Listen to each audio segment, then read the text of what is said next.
আসসালামু আলাইকুম ওরহমতুল্লাহি ওবরাকাতুহু। আমি যে টপিকটা নিয়ে আজকে আলোচনা করব সেটা হচ্ছে prophetic mindset through the lens of সিরা or through the lens of সুন্নাহ। রাসূল সাল্লাল্লাহু আলাইহি ওয়াসাল্লাম ওনার মাইন্ডসেট কেমন ছিল? মাইন্ডসেট শব্দটার সাথে আমরা মোটামুটি পরিচিত না, সবাইকে বলেন মাইন্ডসেট মানে কি? মনস্তত্ত্ব, তাই তো? মানুষের মেন্টাল অ্যাটিটিউড, সে যেভাবে ভাবে, যেভাবে চিন্তা করে, একটা মানুষ তার চারপাশের জগৎটাকে যেভাবে দেখে, যেভাবে ভাবে, যেভাবে চিন্তা করে এবং যেভাবে সে সিদ্ধান্ত নেয়, এটাকে বলে তার mindset, the way of thinking. তো রাসূলুল্লাহ সাল্লাল্লাহু আলাইহি ওয়াসাল্লামের মাইন্ডসেট কেমন ছিল? তিনি বিভিন্ন সিচুয়েশনে কীভাবে ওই সিচুয়েশনটাকে ডিল করতেন, ওনার অ্যাপ্রোচ কেমন ছিল, কোন পরিস্থিতিতে কিভাবে রিয়্যাক্ট করতেন, কিভাবে রেসপন্স করতেন, কিভাবে থিঙ্ক করতেন, কিভাবে ডিসিশন মেকিং করতেন, এই টোটাল বিষয়টাকে আজকে আমরা prophetic mindset through the lens of সিরাতে কভার করবার চেষ্টা করবো ইনশাআল্লাহ। একটু ভারী টপিক, তারপরে খুব সহজ করে উপস্থাপন প্রেজেন্টেশন করতে পারলে এটা বোঝা যাবে ইনশাআল্লাহ বিইذنিল্লাহ। তাহলে আমি প্রায়ই রাসূল সাল্লাল্লাহু আলাইহি ওয়াসাল্লামের মাইন্ডসেট বোঝানোর জন্য সিরাতে ঢুকে যাব, মানে রাসূল সাল্লাল্লাহু আলাইহি ওয়াসাল্লামের আসিরা আল আতেরা আল মুবারাকা, ওনার বায়োগ্রাফিতে প্রবেশ করব এবং সেখান থেকে রেফারেন্সগুলো শেয়ার করব আপনাদের সাথে, এবং সুন্নাহ থেকে রেফারেন্স শেয়ার করব, যাতে করে আমাদের কাছে ক্লিয়ার হয় যে ওনার মাইন্ডসেটটা কেমন, দৃষ্টিভঙ্গি কেমন। আমরা অনেকে বলি না যে দৃষ্টিভঙ্গি বদলান তো জীবন বদলে যাবে, এটা বলি না আমরা?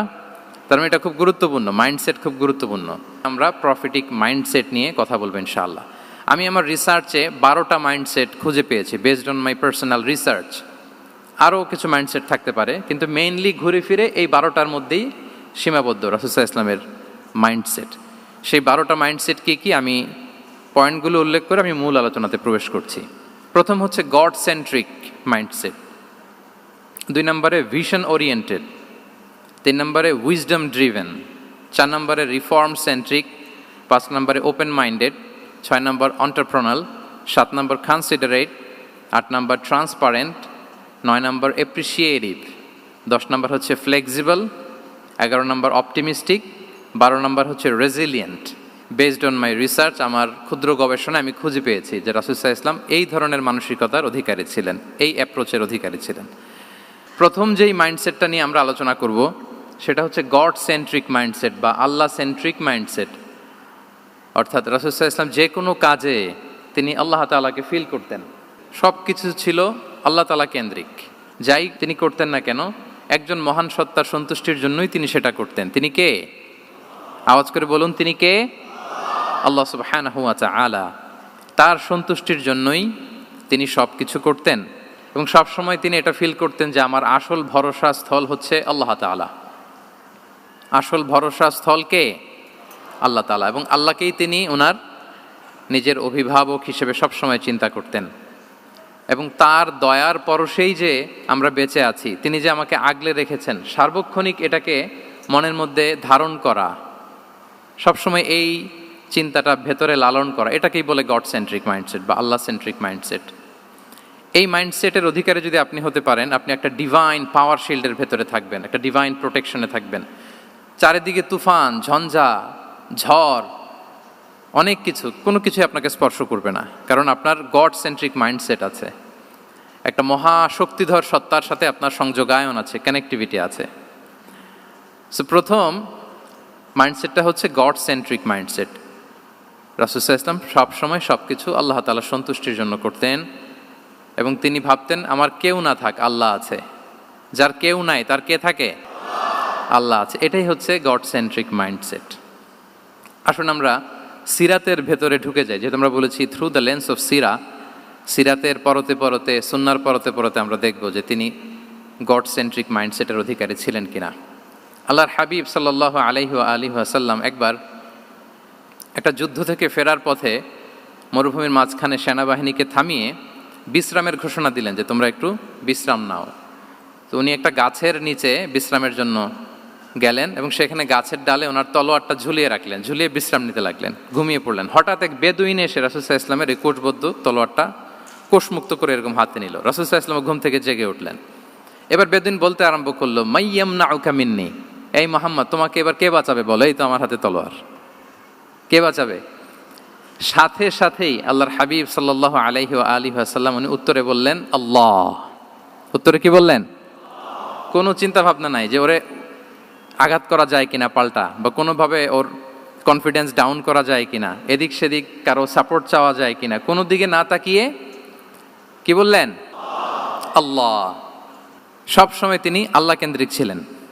এটাকে বলে গড সেন্ট্রিক মাইন্ডসেট। যে কোনো পরিস্থিতিতে তিনি আল্লাহ যে আমার সাথে আছেন এটা কল্পনা করতেন।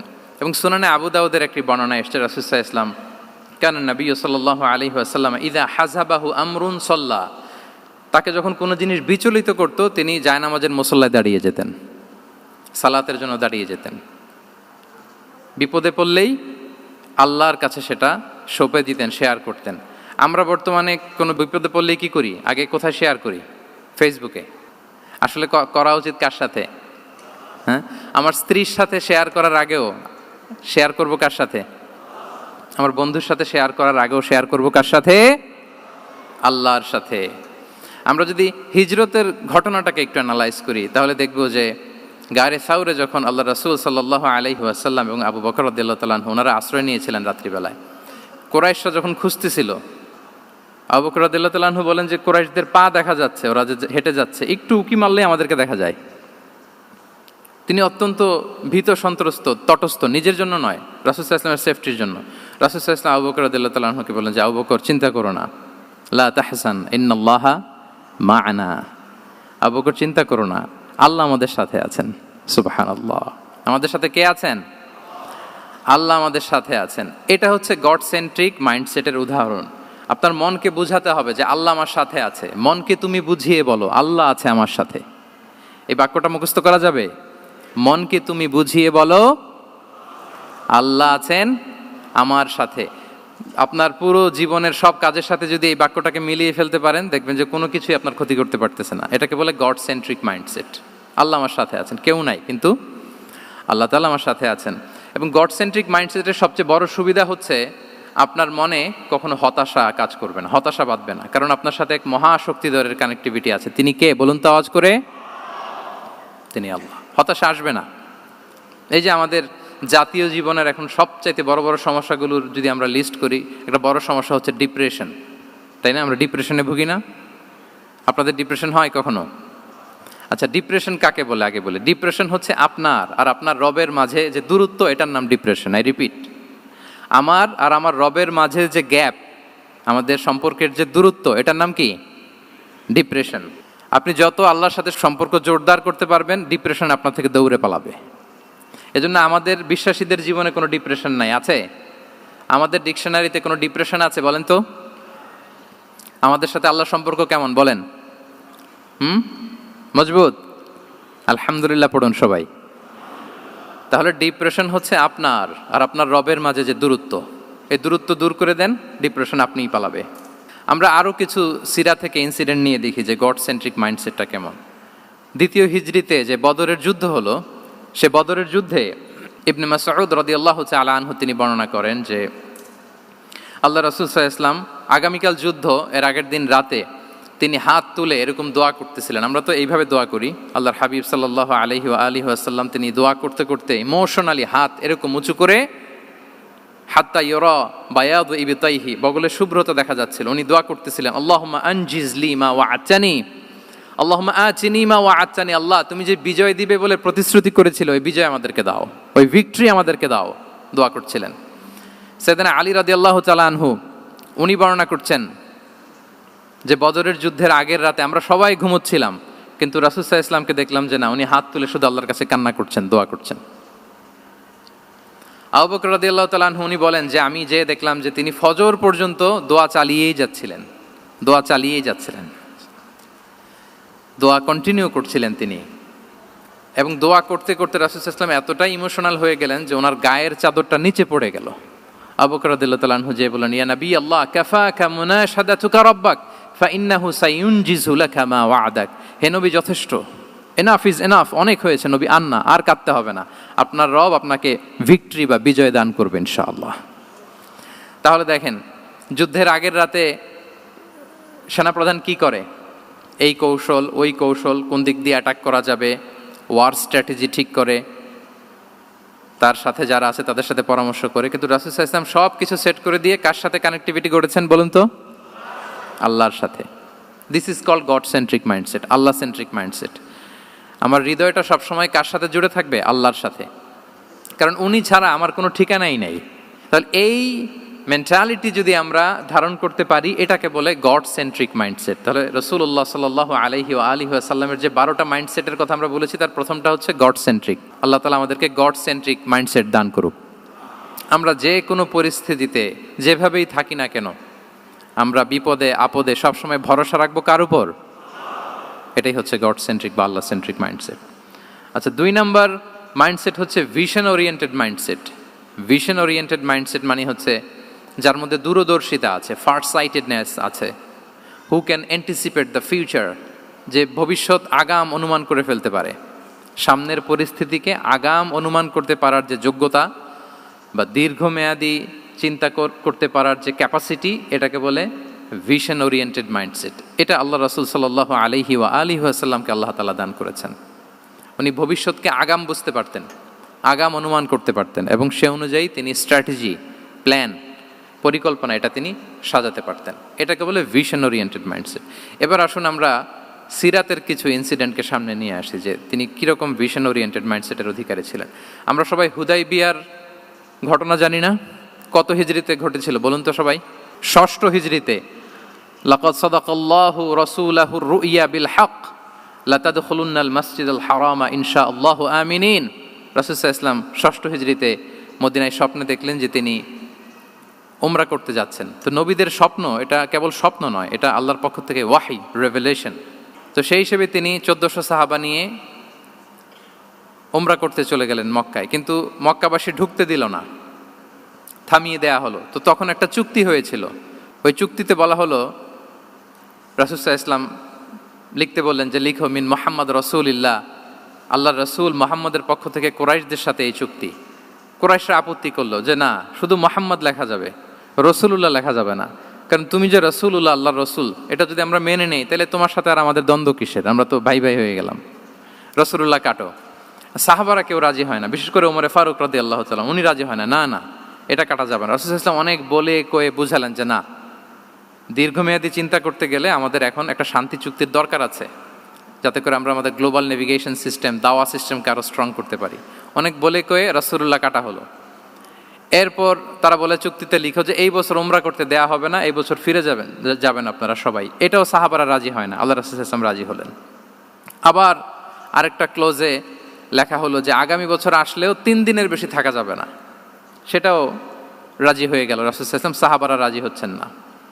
এরপর মক্কা থেকে কোনো লোক মদিনায় গেলে মদিনাবাসী তাকে রাখতে পারবে না, ফেরত দিতে হবে। কিন্তু মদিনা থেকে কোনো লোক মক্কায় আসলে মক্কাবাসী তাকে ফেরত দিতে বাধ্য থাকবে না। দেখেন, একটার পর একটা মুসলমানদের বিরুদ্ধে সব ক্লোজ যাচ্ছে, কোনো সাহাবীরাই রাজি হচ্ছেন না। কিন্তু আল্লাহ রাসূল সাল্লাল্লাহু আলাইহি ওয়া আলিহি ওয়াসাল্লাম তিনি বললেন যে না, লিখো লিখো। ওমর ফারুক রাদিয়াল্লাহু তাআলা আনহু এতটাই রাগান্বিত হলেন, তিনি প্রশ্ন করলেন, ইয়া রাসূলুল্লাহ, আলাইসা আনতা নাবিয়্যুন হক, আপনি এই যে কম্প্রোমাইজের পর কম্প্রোমাইজ করে যাচ্ছেন, আপনি কি সত্য নবী নন, সত্য রাসূল নন? আলাসনা আলা দীনিন হক, আমরা কি সত্যের উপর প্রতিষ্ঠিত নই? আলাইসাল কুরআনু কিতাবুন হক, তো সব যদি সত্য হয় আপনি কেন এগুলো মানছেন? রাসূল সাল্লাল্লাহু আলাইহি ওয়াসাল্লাম বললেন যে ওমর, তুমি বাদ সেদো না, মেনে নাও। মেনে নিলেন, এবং এই মেনে নেওয়াটাকে আল্লাহ ভিক্টরি বলে ঘোষণা দিলেন, বিজয় বলে। আল্লাহু আকবার। ইন্না ফাতাহনা লাকা ফাতহাম মুবিনা। এবং হুদাইবিয়ার এই সন্ধি থেকেই বেসিকলি মক্কা বিজয় ওইদিকে ত্বরান্বিত হয়েছে গতি প্রবাহটা। কারণ রাসূল সাল্লাল্লাহু আলাইহি ওয়াসাল্লাম অনেক দূর দেখেছেন, সাহাবারাই সামনের কিছু বিষয়ে তারা খেয়াল করছেন, কিন্তু রাসূলুল্লাহ সাল্লাল্লাহু আলাইহি ওয়া আলিহি ওয়াসাল্লাম তিনি অনেক দূর দেখতে পাচ্ছেন। আচ্ছা বলেন, 3 তলার উপর থেকে একজন একটা ভিউ দেখতে পায়, আর 30 তলা উপর থেকে আরেকজন একটা কন্ডোমিনিয়ামের উপর থেকে একটা পানোরামিক ভিউ দেখতে পায়। দুইজনের ভিউ দেখা কি একরকম হয়? বলেন, একরকম হবে? কখনোই হবে না। তাহলে 30 তলার উপর থেকে যিনি দেখবে তিনি একটা পানোরামিক ভিউ দেখবে, দ্য টোটাল সিনারিও তার কাছে ক্রিস্টাল ক্লিয়ার হবে, যেটা সাহাবা রিদওয়ানুল্লাহি তাআলা আলাইহিম আজমাইন ওনাদের কাছে ক্লিয়ার ছিল না। এবং ঠিকই এই যে এটা তো বেশি দিন স্থায়ীও হয়নি, 6ষ্ঠ হিজরি থেকে 8ম হিজরি, মাত্র 3 বছরের ব্যবধানে রাসূল সাল্লাল্লাহু আলাইহি ওয়াসাল্লাম যত রিজিওনাল সুপার পাওয়ার ছিল, ওয়ার্ল্ড সুপার পাওয়ার ছিল, পার্সিয়ান এম্পায়ার, তারপর Roman empire, Byzantine empire, Egyptian empire, সব এম্পায়ারদের কাছে চিঠি পাঠিয়েছেন, সালামুন আলা মান ইত্তাবা আল হুদা আসলিম তাসলাম। এবং ইসলামের এক্সপান্ড হয়েছে। ওনার গ্লোবাল নেভিগেশন সিস্টেম উনি চালু করেছেন। এর কারণ কি? উনি ছিলেন ভিশন ওরিয়েন্টেড মাইন্ডসেটের অধিকারী, দূরদর্শী, অনেক দূর দেখতে পেতেন, অনেক দূর তিনি দেখতে পেতেন, দীর্ঘমেয়াদী তিনি পরিকল্পনা করতে পারতেন। এটা হচ্ছে ভিশন ওরিয়েন্টেড মাইন্ডসেট যারা হয় তাদের ক্যারেক্টারিস্টিক্স বা ফিচার। আরও একটা উদাহরণ দেই, আপনারা কি বলতে পারেন আবিসিনিয়াতে নবুয়তি কত সালে সাহাবারা হিজরতে গিয়েছিল? বলতে পারবেন কেউ? হ্যাঁ, নবুয়তি কত সালে? 5ম সালে। হ্যাঁ, নবুয়তি 5ম বছর ওনারা আবিসিনিয়াতে, বর্তমানে যেটা ইথিওপিয়া বা ইরিত্রিয়া, সেখানে সাহাবারা হিজরতে গিয়েছিলেন। এবং আবিসিনিয়াতে এই যে হিজরতে গেল, তারা সবাই মিলে ফিরে এসেছিল মদিনায় কবে? এটা কি কেউ জানেন? আল্লাহু আকবার, মাশাআল্লাহ মাশাআল্লাহ। বসুন। খায়বার বিজয়ের দিন এসেছিলেন। আবিসিনিয়াতে যারা হিজরতে গিয়েছিলেন তারা মদিনায় ব্যাগ এন্ড ব্যাগেজ সব কিছু নিয়ে খায়বার বিজয়ের সময়, মানে 7ম হিজরিতে এসেছিলেন। তো রাসূল সাল্লাল্লাহু আলাইহি ওয়াসাল্লাম যখন মক্কা থেকে মদিনায় হিজরত করলেন, সব সাহাবারা মদিনায় চলে আসছেন। মদিনায় এখন একটা ইসলামিক সোসাইটি, ইসলামিক স্টেট। বদরের যুদ্ধে মুসলমানদের বিজয়, খন্দকে বিজয়, খন্দক তো 5মে। তারপরে ওনারা কেন আসে না বলেন তো? আসেনি। 7ম হিজরিতে এসেছেন। জাফর রাদিয়াল্লাহু তাআলা আনহুর নেতৃত্বে, সাইয়েদনা আলী রাদিয়াল্লাহু তাআলা আনহুর আপন ভাই, বড় ভাই, ওনার নেতৃত্বে যখন 7ম হিজরিতে ওখানে যাওয়ার 15 বছর পর যখন তারা সবাই ফিরলেন, রাসূল সাল্লাল্লাহু আলাইহি ওয়াসাল্লাম এত খুশি হলেন, তিনি বললেন, মা আদরি বিআইয়িহিমা আনা আফরাহ বিফাতহি খাইবার আও বিকুদুমি জাফর। আমি কোনটাতে বেশি খুশি আজকে আমি জানি না, খায়বার বিজয়ে বেশি খুশি না আমার ভাই জাফরকে পেয়ে বেশি খুশি। আল্লাহু আকবার, এত খুশি হয়েছিলেন। তো এখন এমনি তো মনে প্রশ্ন জাগে যে রাসূল সাল্লাল্লাহু আলাইহি ওয়াসাল্লাম যখন মদিনায় চলে আসলেন, কোরআনের আয়াতগুলো নাজিল হয়, সালাত ফরজ হলো, জাকাত আসলো, সব হলো, একটার পর একটা হচ্ছে, ইসলামিক স্টেট, তো ওনারাই কেন আবিসিনিয়াতে পড়ে আছেন? প্রশ্ন জাগে না? ওই সময় একটা ক্রাইসিস মোমেন্ট ছিল, তখন ওনারা গিয়েছিল আবিসিনিয়াতে, কিন্তু আসে না কেন? ওনারা এসেছেন 7ম হিজরিতে। এর কারণ আবিসিনিয়ায় কিছু মুসলিমদেরকে রেখে দেওয়া, এটা রাসূলুল্লাহ সাল্লাল্লাহু আলাইহি ওয়াসাল্লামের প্ল্যান বি ছিল। কি ছিল? Plan B. রাসূল সাল্লাল্লাহু আলাইহি ওয়াসাল্লাম অপেক্ষা করছিলেন যে মদিনাকে প্রথমে ইন্টারনাল যত থ্রেট আছে এগুলো থেকে মুক্ত করতে হবে, এরপরে মদিনাকে যত এক্সটার্নাল থ্রেট আছে এগুলো থেকে মুক্ত করতে হবে। সব যখন মুক্ত করে উনি দেখলেন যে না, মদিনা সেফ জোন, এখন আর আলাদা একটা বেজ, একটা এক্সট্রা সেফ জোন বা এডিশনাল বেজ আমার কোথাও দরকার নাই। তখনই তিনি লোক পাঠালেন যে যাও, জাফরের নেতৃত্বে আবিসিনিয়ায় যারা হিজরত করেছে তারা সবাই মদিনায় চলে আসো। সুবহানাল্লাহি বিহামদি। তাহলে একটা প্ল্যানে কাজ করতেন না। আমরা তো এরকম করি, একটাই প্ল্যান। প্ল্যান কটা? এটা যদি ওয়ার্ক না করে শেষ, আমু নাই, সালাও নাই। কিন্তু রাসূলুল্লাহ সাল্লাল্লাহু আলাইহি ওয়া আলিহি ওয়াসাল্লামের প্ল্যান এ ছিল, প্ল্যান বি ছিল, প্ল্যান সি ছিল। প্ল্যান এ ওয়ার্ক না করলে প্ল্যান বিতে যেতেন, বি ওয়ার্ক না করলে সিতে যেতেন, এইভাবে তিনি কাজ করতেন। তাহলে এটা হচ্ছে বেসিকলি ভিশন ওরিয়েন্টেড মাইন্ডসেটের অধিকারী যারা, তারা এটা করে, যারা ফিউচারকে অ্যান্টিসিপেট করতে পারে, আগাম অনুভব করতে পারে যে কি হতে পারে সামনে। এই যে বাংলাদেশের বিভিন্ন প্ল্যান পরিকল্পনায় আমরা দেখা যায় যে এখান দিয়ে একটা ব্রিজ করে পরে ভাঙতে হয়, রাস্তা একটা তৈরির পরে ভাঙতে হয়, কোথায় এক টানেল হয়ে আছে প্রতি মাসে মাসে এখন লস হয়, তারপর 1 ঘন্টা বৃষ্টি হলে পুরো ঢাকা শহর এটা বন্যা হয়ে যায়। এগুলো হচ্ছে একাধিক প্ল্যান না থাকা, ভিশনারি অ্যাটিটিউডের অধিকারী না হওয়ার কারণে এই ঝামেলাগুলো আমাদের হচ্ছে। তো প্রফেটিক সিরার এই প্রফেটিক মাইন্ডসেট থেকে আমাদের নেয়ার বিষয় হচ্ছে এটা, যে আমাদেরকে ভিশনারি অ্যাটিটিউডের হতে হবে। রাসূল সাল্লাল্লাহু আলাইহি ওয়াসাল্লাম ভিশন ওরিয়েন্টেড মেন্টালিটির ছিলেন। আগাম, আজ থেকে 50 বছর পরে বাংলাদেশে কি ক্রাইসিস হতে পারে, আজ থেকে ঠিক 100 বছর পরে বাংলাদেশে কি হতে পারে, ওই রোড ম্যাপকে সামনে রেখে আমাদেরকে প্ল্যান করতে হবে। এটাকে বলে ভিশন ওরিয়েন্টেড মাইন্ডসেটের অধিকারী হওয়া। 3 নাম্বার হচ্ছে উইজডম ড্রিভেন মাইন্ডসেট। উইজডম মানে হচ্ছে প্রজ্ঞা। প্রজ্ঞা কি? জ্ঞান আর কমন সেন্স দুইটা একসাথে হইলে ওইটারে প্রজ্ঞা বলে। When the knowledge and common sense join together, it reflects as wisdom. আপনার জ্ঞান এবং আপনার কমন সেন্স একসাথে হইলে ওইটা উইজডম হয়ে যায়। রাসূল সাল্লাল্লাহু আলাইহি ওয়াসাল্লাম ছিলেন প্রজ্ঞায় সমৃদ্ধ এক মননের অধিকারী। ওনার সব কিছুতেই প্রজ্ঞা ছিল। উইজডম ইন গিভিং অ্যাডভাইস, উপদেশ দেওয়ার সময় ছিল। উইজডম ইন পলিসি মেকিংয়ের সময় সেখানে প্রজ্ঞা ছিল। Wisdom in action, strategic plan, কোনো স্ট্র্যাটেজিক প্ল্যানের ক্ষেত্রে প্রজ্ঞা ছিল। রাসূল সাল্লাল্লাহু আলাইহি ওয়াসাল্লাম একই প্রশ্নের উত্তর এক একজনকে এক একভাবে দিতেন। অনেক সাহাবারা জিজ্ঞেস করতেন যে রাসূলুল্লাহ একই প্রশ্ন, একে বললেন এইটা, ওরে বললেন ওইটা, ওরে বললেন আরেকটা, এটা কেন? তো রাসূল সাল্লাল্লাহু আলাইহি ওয়াসাল্লাম বললেন যে আমি জানি ওর কিসে ঘাটতি, আমি জানি ওর কি প্রয়োজন, আমি জানি ওকে কোন নাসিহাটা দিলে কাজ করবে, ফলে এক একজনকে আমি এক একভাবে ক্লারিফাই করেছি। আল্লাহু আকবার। This is called wisdom. আচ্ছা, উইজডম, রাসূল সাল্লাল্লাহু আলাইহি ওয়াসাল্লাম যে উইজডম ড্রিভেন মাইন্ডসেটের অধিকারী ছিলেন, এটার কয়েকটা এক্সাম্পল আমরা সিরাত থেকে দেখি। মক্কা বিজয় হয়েছে কত হিজরিতে? অষ্টম হিজরিতে যখন মক্কা বিজয় হলো, তখন রাসূল সাল্লাল্লাহু আলাইহি ওয়াসাল্লাম আম্মাজান আয়েশার সাথে গল্প করছিলেন আর বলছিলেন, আয়েশা, লাউলা হাদাসাতু আহদি কওমিকা বিল কুফরি লানাকাতুল কাবাতা ওয়ালা জাআলতুহা আলা আসাসি ইব্রাহিম।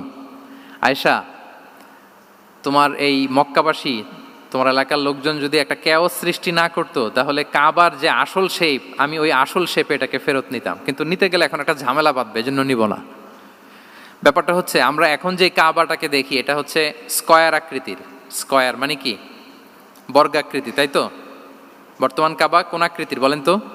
একটা বড় কিউবের সাইজ না? দূর থেকে দেখলে মনে হয় একটা বড় কিউবের সাইজ, কিউবের আকৃতি মানে স্কয়ার, চতুর্ভুজ। কিন্তু সাইয়েদানা ইব্রাহিম আলাইহিস সালাম যে কাবা নির্মাণ করেছিলেন, এটা কিন্তু এরকম কিউব ছিল না, ওইটা ছিল রেক্ট্যাঙ্গেল। রেক্ট্যাঙ্গেল ছিল, মানে আয়তাকৃতির ছিল, এরকম লম্বা। এই যে এই টেবিলটা যেরকম, টেবিলের যে শেপ এইরকম ছিল, এরকম লম্বা কাবাঘর ছিল আয়তাকৃতির। কিন্তু এখন এটা কমে স্কয়ার আকৃতির হয়ে গেছে। এর কারণটা কি? কাবা একবার ওখানে অগ্নিকাণ্ড ঘটার কারণে ধ্বংস হয়েছিল, ফলে কাবাকে আবার রিনোভেশন করা লেগেছিল, পুনর্নির্মাণ। তো কোরাইশা সিদ্ধান্ত নিয়েছিল, কাবা পুনর্নির্মাণে আমরা কোনো হারাম টাকা ইউজ করব না, যার কাছে যত হালাল টাকা আছে নিয়ে আসা হলো। কিন্তু হালাল টাকা যতটুকু জমা হয়েছে, এটা দিয়ে পুরো কাবা নির্মাণ হয় না, অর্ধেক হয়। ফলে কাবা যে আয়তাকৃতির ছিল, সেটা না হয়ে গেছে কি বলেন? বর্গাকৃতির, মানে স্কয়ার। ওই স্কয়ার কাবাই আজ পর্যন্ত রয়ে গেছে। কিন্তু ওই যে আয়তক্ষেত্রের যে শেপের মধ্যে যতটুকু জায়গা বাকি ছিল, ওইখানে দেখবেন একটা ক্রিসেন্টের মতো আছে, হেজরে ইসমাইল, হাতিমে কাবা বলে।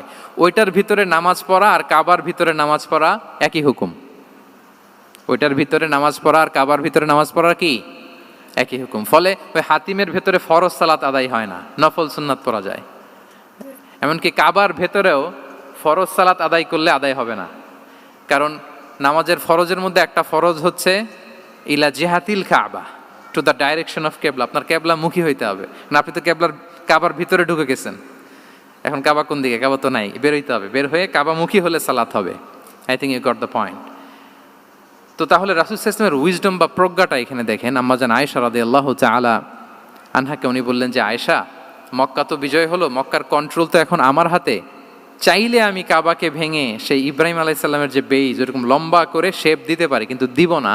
কেননা দিলে মক্কা একটা ক্যাওস হতে পারে। কি হতে পারে? কারণ তারা একেবারে ভেরি রিসেন্ট মুসলমান হয়েছে, তারা না বুঝেই বলবে যে সেই আদি কাবা, মুহাম্মদ এই কাবার অপমান করেছে, কাবাকে ভুলুণ্ঠিত করেছে, সম্মানকে নষ্ট করেছে, এরকম একটা কোশ্চেন রাইজ করতে পারে। এই জন্য আমি করলাম না। সুবহানাল্লাহ। This is called wisdom. এটাকে কি বলে? প্রজ্ঞা। এটাকে প্রজ্ঞা বলে। তাহলে আপনার জ্ঞান এবং আপনার কমন সেন্স দুইটা যখন কানেক্ট করে, তখন সেটা প্রজ্ঞা হয়।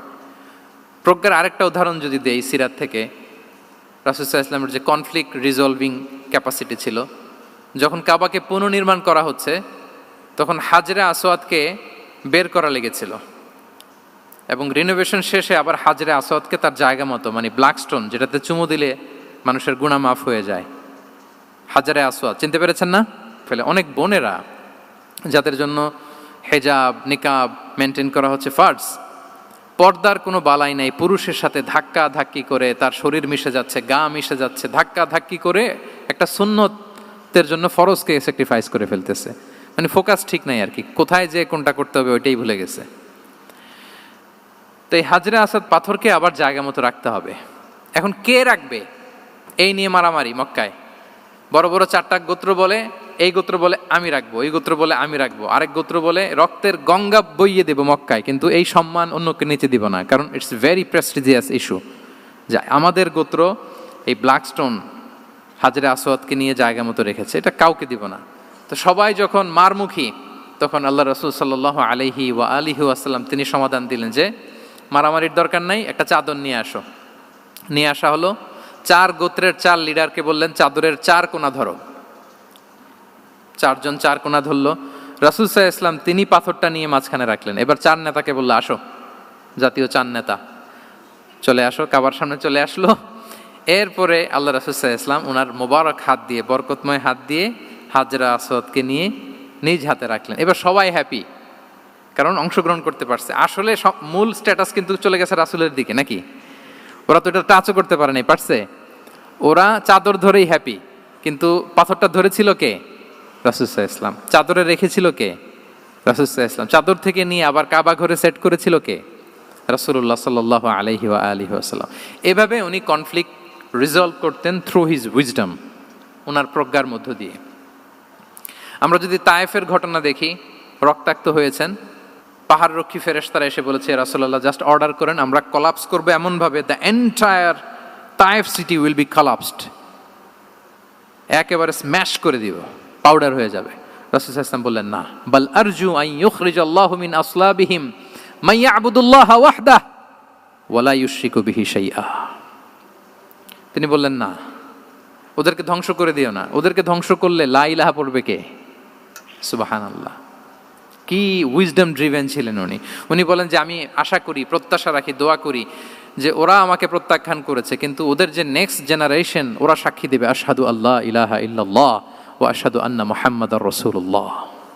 এবং তাই হয়েছে। এখন তায়েফে যান, চারদিক থেকে আল্লাহু আকবার ধ্বনিতে মুখরিত তায়েফ, এবং এত চমৎকার শহর, এটা একটা ট্যুরিস্ট ডেস্টিনেশন হয়ে গেছে। সৌদি আরবিয়াতে যারা যায়, তায়েফ না গেলে লোকদের ভালো লাগে না।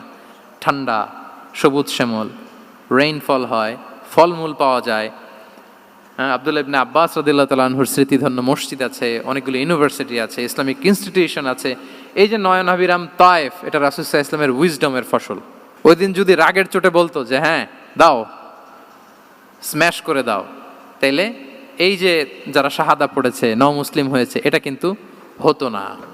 তাহলে এটা হচ্ছে রাসূল সাল্লাল্লাহু আলাইহি ওয়াসাল্লামের প্রজ্ঞার একটা উদাহরণ। আর একটা উদাহরণে যাই। রাসূল সাল্লাল্লাহু আলাইহি ওয়াসাল্লাম যখন আকাবার দ্বিতীয় শপথ করে ফেললেন ইয়াসরিববাসীর সাথে, তখনও মদিনা হয়নি, তো তখন মদিনাবাসী বলল যে রাসূলুল্লাহ, আপনি তো এখনো হিজরত করবেন না, তো আমাদেরকে কোরআন শিখাবে কে, সালাত শিখাবে কে? আপনি একজন দায়ী পাঠান, আমাদের সাথে একজন টিচার দেন। রাসূল সাল্লাল্লাহু আলাইহি ওয়াসাল্লাম তখনও মদিনাতে হিজরতে যাননি, আমাদের সাথে একজন দায়ী পাঠাবেন। তো রাসূল সাল্লাল্লাহু আলাইহি ওয়াসাল্লাম একজনকে দায়ী হিসেবে পাঠিয়েছিলেন। বলেন ওই দায়ীর নাম কি? কি নাম? মুসআব ইবনে উমাইর রাদিয়াল্লাহু তাআলা আনহু, যিনি উহুদের যুদ্ধে শহীদ হয়েছিলেন, উনাকে পাঠিয়েছিলেন। দেখেন, উনি আবু বকর রাদিয়াল্লাহু তাআলা আনহুকে পাঠান নাই, পাঠিয়েছেন ওমর ফারুককে, ওসমান রাদিয়াল্লাহু তাআলা আনহু, আলী রাদিয়াল্লাহু তাআলা আনহু, কাউকে পাঠাইছেন? কারে পাঠালেন? মুসআবকে। এর কারণ হচ্ছে উনি দেখতে খুব স্মার্ট ছিলেন, খুব ড্যাশিং ফেসের অধিকারী ছিলেন, মক্কার এলিট ফ্যামিলির একজন যুবক ছিলেন, এবং উনি সবচাইতে দামি দামি পারফিউম কালেক্ট করে ওইটা দিতেন। উনি মক্কার কোনো রাস্তা দিয়ে হেঁটে গেলে লোকজন বুঝতো এই রাস্তা দিয়ে কিছুক্ষণ আগে হেঁটে গিয়েছে মুসআব ইবনে উমাইর। সুবহানাল্লাহ। আমরা বাংলায় বলি না যে আগে দর্শনদারি পরে গুণবিচারী, এই কথাটার সাথে পরিচিত আপনারা? আগে দর্শনদারি পরে গুণবিচারী। আল্লাহ তাআলা এক একজনকে আমাদেরকে এক এক অবয়বে সৃষ্টি করেছেন। হুয়াল্লাযী ইউসাউবিরুকুম ফিল আরহামি কাইফা ইয়াশা। আল্লাহর একটা নাম হচ্ছে তিনি আল মুসাউবির, দ্য ডিজাইনার। মায়ের গর্ভে থাকতেই আমাদের কার চেহারা, কার কণ্ঠস্বর, কার স্কিন কালার, কে কিরকম হব, সব ফিক্স তিনি ঠিক করে দিয়েছেন। এটা আল্লাহর দেয়া। কিন্তু রাসূল সাল্লাল্লাহু আলাইহি ওয়াসাল্লামের উইজডমের ব্যাপার হচ্ছে তিনি আবু বকর রাদিয়াল্লাহু তাআলা আনহু, ওমর রাদিয়াল্লাহু তাআলা আনহু, ওসমান আলী, কাউকে চুজ না করে কাকে পাঠালেন? মুসআব ইবনে উমাইরকে। যে তাকে দেখলেই সবাই আগে পাগল হয়ে যায়, মানে ইমপ্রেস হয়ে যায়। হ্যাঁ, ফার্স্ট ইমপ্রেশনটা তার খুব ভালো, খুব ভালো। উনি মুসআব ইবনে উমাইরকে পাঠালেন, এবং যেই প্ল্যান সেই কাজ। উনি যে পুরো মদিনা কাঁপায় ফেলছেন, মাশাআল্লাহ। মদিনার ঘরে ঘরে উনি ইসলামের বার্তা পৌঁছে দিয়েছেন, এবং স্বয়ং রাসূলুল্লাহ সাল্লাল্লাহু আলাইহি ওয়াসাল্লামের আগে তিনি মদিনাতে জুমার নামাজ পড়েছিলেন। কারণ জুমার বিধান আসছে, কিন্তু মক্কা এমন একটা ল্যান্ড যেখানে এখনো জুমা পড়া আবশ্যক হয় নাই, চারদিকে কুফর বেষ্টিত। তো রাসূল সাল্লাল্লাহু আলাইহি ওয়াসাল্লাম লোক পাঠিয়েছেন যে জুমার বিধান এসছে, মুসাব তুমি কিন্তু মদিনায় যারা আছে তাদেরকে নিয়ে জুমা পড়ে ফেলো। তো মুসাব রাদিয়াল্লাহু তাআলা আনহু স্বয়ং রাসূলুল্লাহ সাল্লাল্লাহু আলাইহি ওয়াসাল্লামের আগে রাসূল সাল্লাল্লাহু আলাইহি ওয়াসাল্লামের পারমিশন নিয়ে মদিনাতে জুমা কায়েম করে ফেলছে। সুবহানাল্লাহি ওয়া বিহামদিহি। দেখেন, উইজডম ড্রিভেন পার্সোনালিটির অধিকারী ছিলেন, প্রজ্ঞার অধিকারী ছিলেন, অন্য কাউকে পাঠাননি। কাকে পাঠিয়েছেন? মুসআব ইবনে উমাইর। তাহলে উনি যেই কাজটাই করতেন, যেটা বলতেন, যেটাতে এঙ্গেজ হতেন, এর নেপথ্যে প্রজ্ঞা ছিল। কি ছিল ভাই? উইজডম ছিল। আল্লাহ যেন সেই উইজডম আমাদেরকে দান করেন, আল্লাহ যেন সেই প্রজ্ঞা দিয়ে আমাদেরকে সমৃদ্ধ করেন। আমরা সবাই পড়ি আমিন। 4 নাম্বার হচ্ছে রিফর্ম সেন্ট্রিক মাইন্ডসেট। মানে রাসূল সাল্লাল্লাহু আলাইহি ওয়াসাল্লাম সংস্কারবাদী ছিলেন আর কি। ভুলভাল দেখলে রিফর্ম করতেন, ইসলাহ করতেন, সংস্কার। এখন তো এই যে অনেকগুলো সংস্কার কমিটি হলো দেখলাম বাংলাদেশে, খুব সুন্দর, বিভিন্ন বিষয়ে সংস্কার হচ্ছে। এবং স্বাধীনতার পরে আমাদের বয়স তো আর বেশি না, মানে সব দলের লোকেরা মিলে একসাথে এরকম বসা, এরপর রাষ্ট্রীয় ইস্যু নিয়ে ডিসকাস করা, এরপর মাঝে মাঝে আবার ওয়াক আউট করা, আবার একটু মিষ্টি ঝগড়া করা, আবার একটু ফান করা, এই সব কিছুর মধ্য দিয়ে জাতির জন্য ভাবা, নতুন নতুন চিন্তা প্রণয়ন। That's very good, I do appreciate, এটা দরকার। এমন বাংলাদেশই তো আমরা চেয়েছিলাম, ঠিক কিনা বলেন? এই যে রিফর্ম হচ্ছে, এটা অ্যাপ্রিসিয়েবল। রাসূল সাল্লাল্লাহু আলাইহি ওয়াসাল্লামের কিন্তু এই রিফর্ম সেন্ট্রিক মাইন্ডসেট ছিল। অন্যায় দেখলে, ভুলভাল দেখলে, অসঙ্গতি দেখলে, ইনকনসিস্টেন্সি দেখলে শুধরে দিতেন। শুদ্ধাচার অভিযান চালিয়েছেন মক্কাতেও, মদিনাতেও রিফর্ম করতেন। সব খারাপকে তিনি ভালো দিয়ে পরিবর্তন করে দিতেন। আসুন সিরাতের আয়নায়, থ্রু দ্য লেন্স অফ সিরা, আমরা দেখি কিভাবে পরিবর্তন করতেন। রাসূল সাল্লাল্লাহু আলাইহি ওয়াসাল্লামের একটা আদাত বা হ্যাবিট ছিল, তিনি কোনো ব্যক্তির বা কোনো স্থানের কোনো বাজে নাম বা খারাপ নাম দেখলে ওটা ভালো নামে চেঞ্জ করে দিতেন। মক্কা থেকে মদিনায় হিজরতের আগে মদিনার নাম ছিল ইয়াসরিব। কি ছিল? ইয়াসরিব মানে হচ্ছে প্রতিশোধ বা নিন্দা বা ক্ষোভ বা ভর্ৎসনা, সবগুলোই খুব বাজে মিনিং ডিনোট করে। রাসূল সাল্লাল্লাহু আলাইহি ওয়াসাল্লাম বললেন, আমি যেই শহরে হিজরত করব এই শহরের নাম ক্ষোভ, এই শহরের নাম হিংসা, এটা হইতে পারে? বলেন। রাহমাতাল লিল আলামিন, হ্যাঁ, mercy and peace for the entire universe করে যাকে আল্লাহ পাঠিয়েছেন, উনি যেই শহরে থাকবেন ওই শহরের নাম প্রতিশোধের শহর, এটা হবে? উনি শহরের নাম চেঞ্জ করে দিলেন। উনি শহরের নাম দিলেন মদিনাতুন নবী। কি দিলেন? মদিনাতুন নবী, অথবা তবা তয়্যিবা, চেঞ্জ করে দিলেন, পরিবর্তন করে দিলেন। এক এলাকায় যে বিষ্ণু ইসলাম দেখলেন যে গাছপালা হয় না, উনি বললেন মাসমুহাদিহিল আরদ, এই জায়গার নাম কি? সবাই বলে ইসমুহা গাদেরা। গাদেরা মানে হচ্ছে মাকান লা নাবাতা ফিহি ওয়ালা শাজার, এমন জায়গা যেখানে ঘাস লতাপাতা কিছুই জন্মায় না। রাসূল সাল্লাল্লাহু আলাইহি ওয়াসাল্লাম বললেন, এই জন্যই তো ঘাস জন্মায় না, নাম তো রাখছো খুব বাজে একটা নাম। রাসূল সাল্লাল্লাহু আলাইহি ওয়াসাল্লাম বললেন, আজ থেকে এলাকার নাম গাদেরা নয়, এলাকার নাম আজকে থেকে খাদেরা। কি নাম? খাদেরা মানে কি বলেন? সবুজ, গ্রিন, এভারগ্রিন, সবুজ শ্যামল। এবং রাসূল সাল্লাল্লাহু আলাইহি ওয়াসাল্লাম যখন গ্রিন ল্যান্ড নাম দিয়ে দিলেন, এরপর থেকে সবুজ শ্যামল করে আল্লাহ জায়গাটাকে বরকতময় করে দিলেন। Changing names. এক সুন্দরী নারীকে বললেন মাসমুকি, কি নাম? বলে আসিয়া। আসিয়া মানে অবাধ্য। রাসূল সাল্লাল্লাহু আলাইহি ওয়াসাল্লাম বললেন, তুমি এত সুন্দরী, you are a beautiful lady, আর কি বাজে একটা নাম রেখেছো আসিয়া। তুমি আসিয়া কেন হবে? আজকে থেকে তোমার নাম জামিলা, মানে তুমি সুন্দরী, রূপবতী। সুবহানাল্লাহ, সুন্দর একটা নাম দিয়ে দিলেন। এক সাহাবীর নাম ছিল হাজান।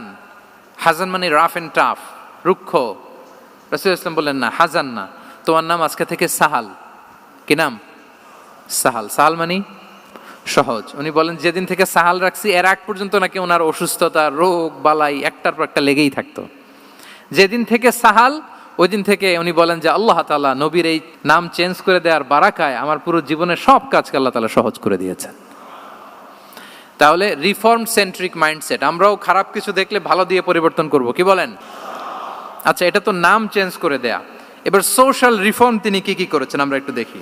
তিনি যখন যুবক, মক্কায় এক ইয়ামানি লোক ব্যবসা করতে এসে তার প্রোডাক্ট বিক্রি করার পরে, আস ইবনে ওয়াইল নামে এক লোকের কাছে বিক্রি করার পরে যখন দাম চাইতে গেল, আস বলে, আরে বেটা, আমরা মক্কার সন্তান, আমরা দাম দিব না। তো সে ভাবলো হয়তো আমার সাথে ঠাট্টা করেছে, হজের মৌসুম যাক, বেচাকেনা শেষ করে যাওয়ার পথে দামটা নিয়ে যাব। সে ফেরার দিন আবার গেল যে আমার তো জিনিসের দামটা আপনি দিলেন না। সে বলে, আমরা এই ভূখণ্ডের মালিক, আমরা দাম দেই না, এটা তো বড় জুলুম। সে কান্নাকাটি শুরু করলো। তার এই কান্নাকাটি দেখে আল্লাহ রাসূল সাল্লাল্লাহু আলাইহি ওয়াসাল্লাম ওনার চাচা জুবাইর ইবনে আব্দুল মুত্তালিব সহ ইয়াং স্টার যারা আছে, দ্য ইয়ুথ অব মক্কা, তাদের সবাইকে নিয়ে একটা সোসাইটি করলেন। এই যে আমরা হালাফুল ফুদুলের নাম শুনি না, যেটা বাংলায় আমরা কি বলি? হিলফুল ফুজুল। এই নামে তো অনেক সংগঠন আছে বাংলাদেশে। কি বলেন? যুবকরা কোনো সংগঠন করলে কমনলি এই নামটা পছন্দ করে, হিলফুল ফুজুল। আসলে এটার মূল নাম ছিল হালাফুল মুত্তাইয়িবিন। তিব মানে হচ্ছে রং। রাসূল সাল্লাল্লাহু আলাইহি ওয়াসাল্লাম সবাই মিলে, তখন জাহিলি যুগে একটা কালচার ছিল, বালতি ভর্তি রঙের ভেতরে হাত ঢুকিয়ে দিত, দিয়ে এই রং সমেত হাতটা তারা পাথরের মধ্যে লাগাতো, সবার হাত ওইখানে দিত, মানে আমরা হাতে হাত রেখে কমিটেড, আমরা ঐক্যবদ্ধ হলাম। সেখান থেকে হয়েছে হালাফুল মুত্তাইবিন থেকে হালাফুল ফুদুল। ওনারা বলল যে না, আমরা সবাই থাকবো মা আল মাজলুমি দিদ্দা জালেম, আমরা মজলুমের পক্ষে থাকবো, জালেমের বিপক্ষে থাকবো। এবং যেই প্রতিজ্ঞা ওই কাজ, সবাই মিলে আস ইবনে ওয়াইলকে ধরলো, তার কাছ থেকে টাকা আদায় করে ওই ইয়ামানি ব্যবসায়ীর কাছে পৌঁছে দিয়ে তিনি মাজলুমকে সহায়তা করেছেন। সুবহানাল্লাহ। এবং এই টেন্ডেন্সি, এই জুলুম, চাঁদাবাজি যেগুলো ছিল মক্কার জমিনে, রাসূল সাল্লাল্লাহু আলাইহি ওয়াসাল্লাম এই সোশ্যাল রিফর্মের মাধ্যমে এটাকে সংস্কার করেছেন। তাহলে এই যে রিফর্ম সেন্ট্রিক আমাদের হইতে হবে। আমাদের সমাজেও এখন চাঁদাবাজি আছে না নাই বলেন? খুন খারাপি আছে না নাই? সামাজিক অনাচার? তাহলে ঐক্যবদ্ধ হইতে হবে আমাদেরকে রিফর্মের জন্য। যুবক যারা আমরা আছি, যাদেরকে আল্লাহ আমাদের বলার সুযোগ দিয়েছে, লেখার সুযোগ দিয়েছে, ফিল্ডে কাজের সুযোগ দিয়েছে, আমরা সবসময় মাজলুমের পক্ষে থাকবো, আমরা সবসময় জালেমের বিপক্ষে থাকবো। আমাদের নীরবতা আর আমাদের নিশ্চুপ থাকাই জালিমদেরকে আরো বড় বড় জালিম বানিয়েছে। এজন্য নাহনু মাআল মাজলুম দিদ্দা যালিম, এটা হচ্ছে আমাদের স্লোগান। আমরা কাদের সাথে? মজলুমের সাথে। আওয়াজ করে বলেন, কার সাথে? ইত্তাকু দাওয়াতাল মাজলুম। রাসূল সাল্লাল্লাহু আলাইহি ওয়াসাল্লাম বলেন, তোমরা মাজলুমের কান্নাকে ভয় করো, কেননা মাজলুমের কান্না আর আল্লাহর মাঝে কোনো ফারাক থাকে না, কোনো পর্দা থাকে না, বদদোয়া করলেই কবুল হয়ে যায়। তাহলে এভাবে রাসূলুল্লাহ সাল্লাল্লাহু আলাইহি ওয়া আলিহি ওয়াসাল্লাম তিনি সোশ্যাল রিফর্ম করেছেন।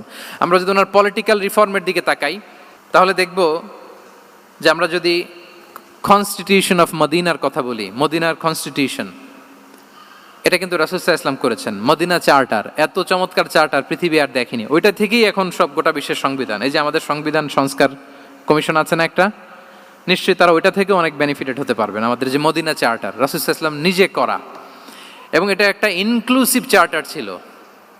মুসলিম, পেগানস, জুইশ, সব ধর্মের মানুষকে নিয়ে তিনি মদিনাতে ওয়ান উম্মা ঘোষণা দিয়েছিলেন।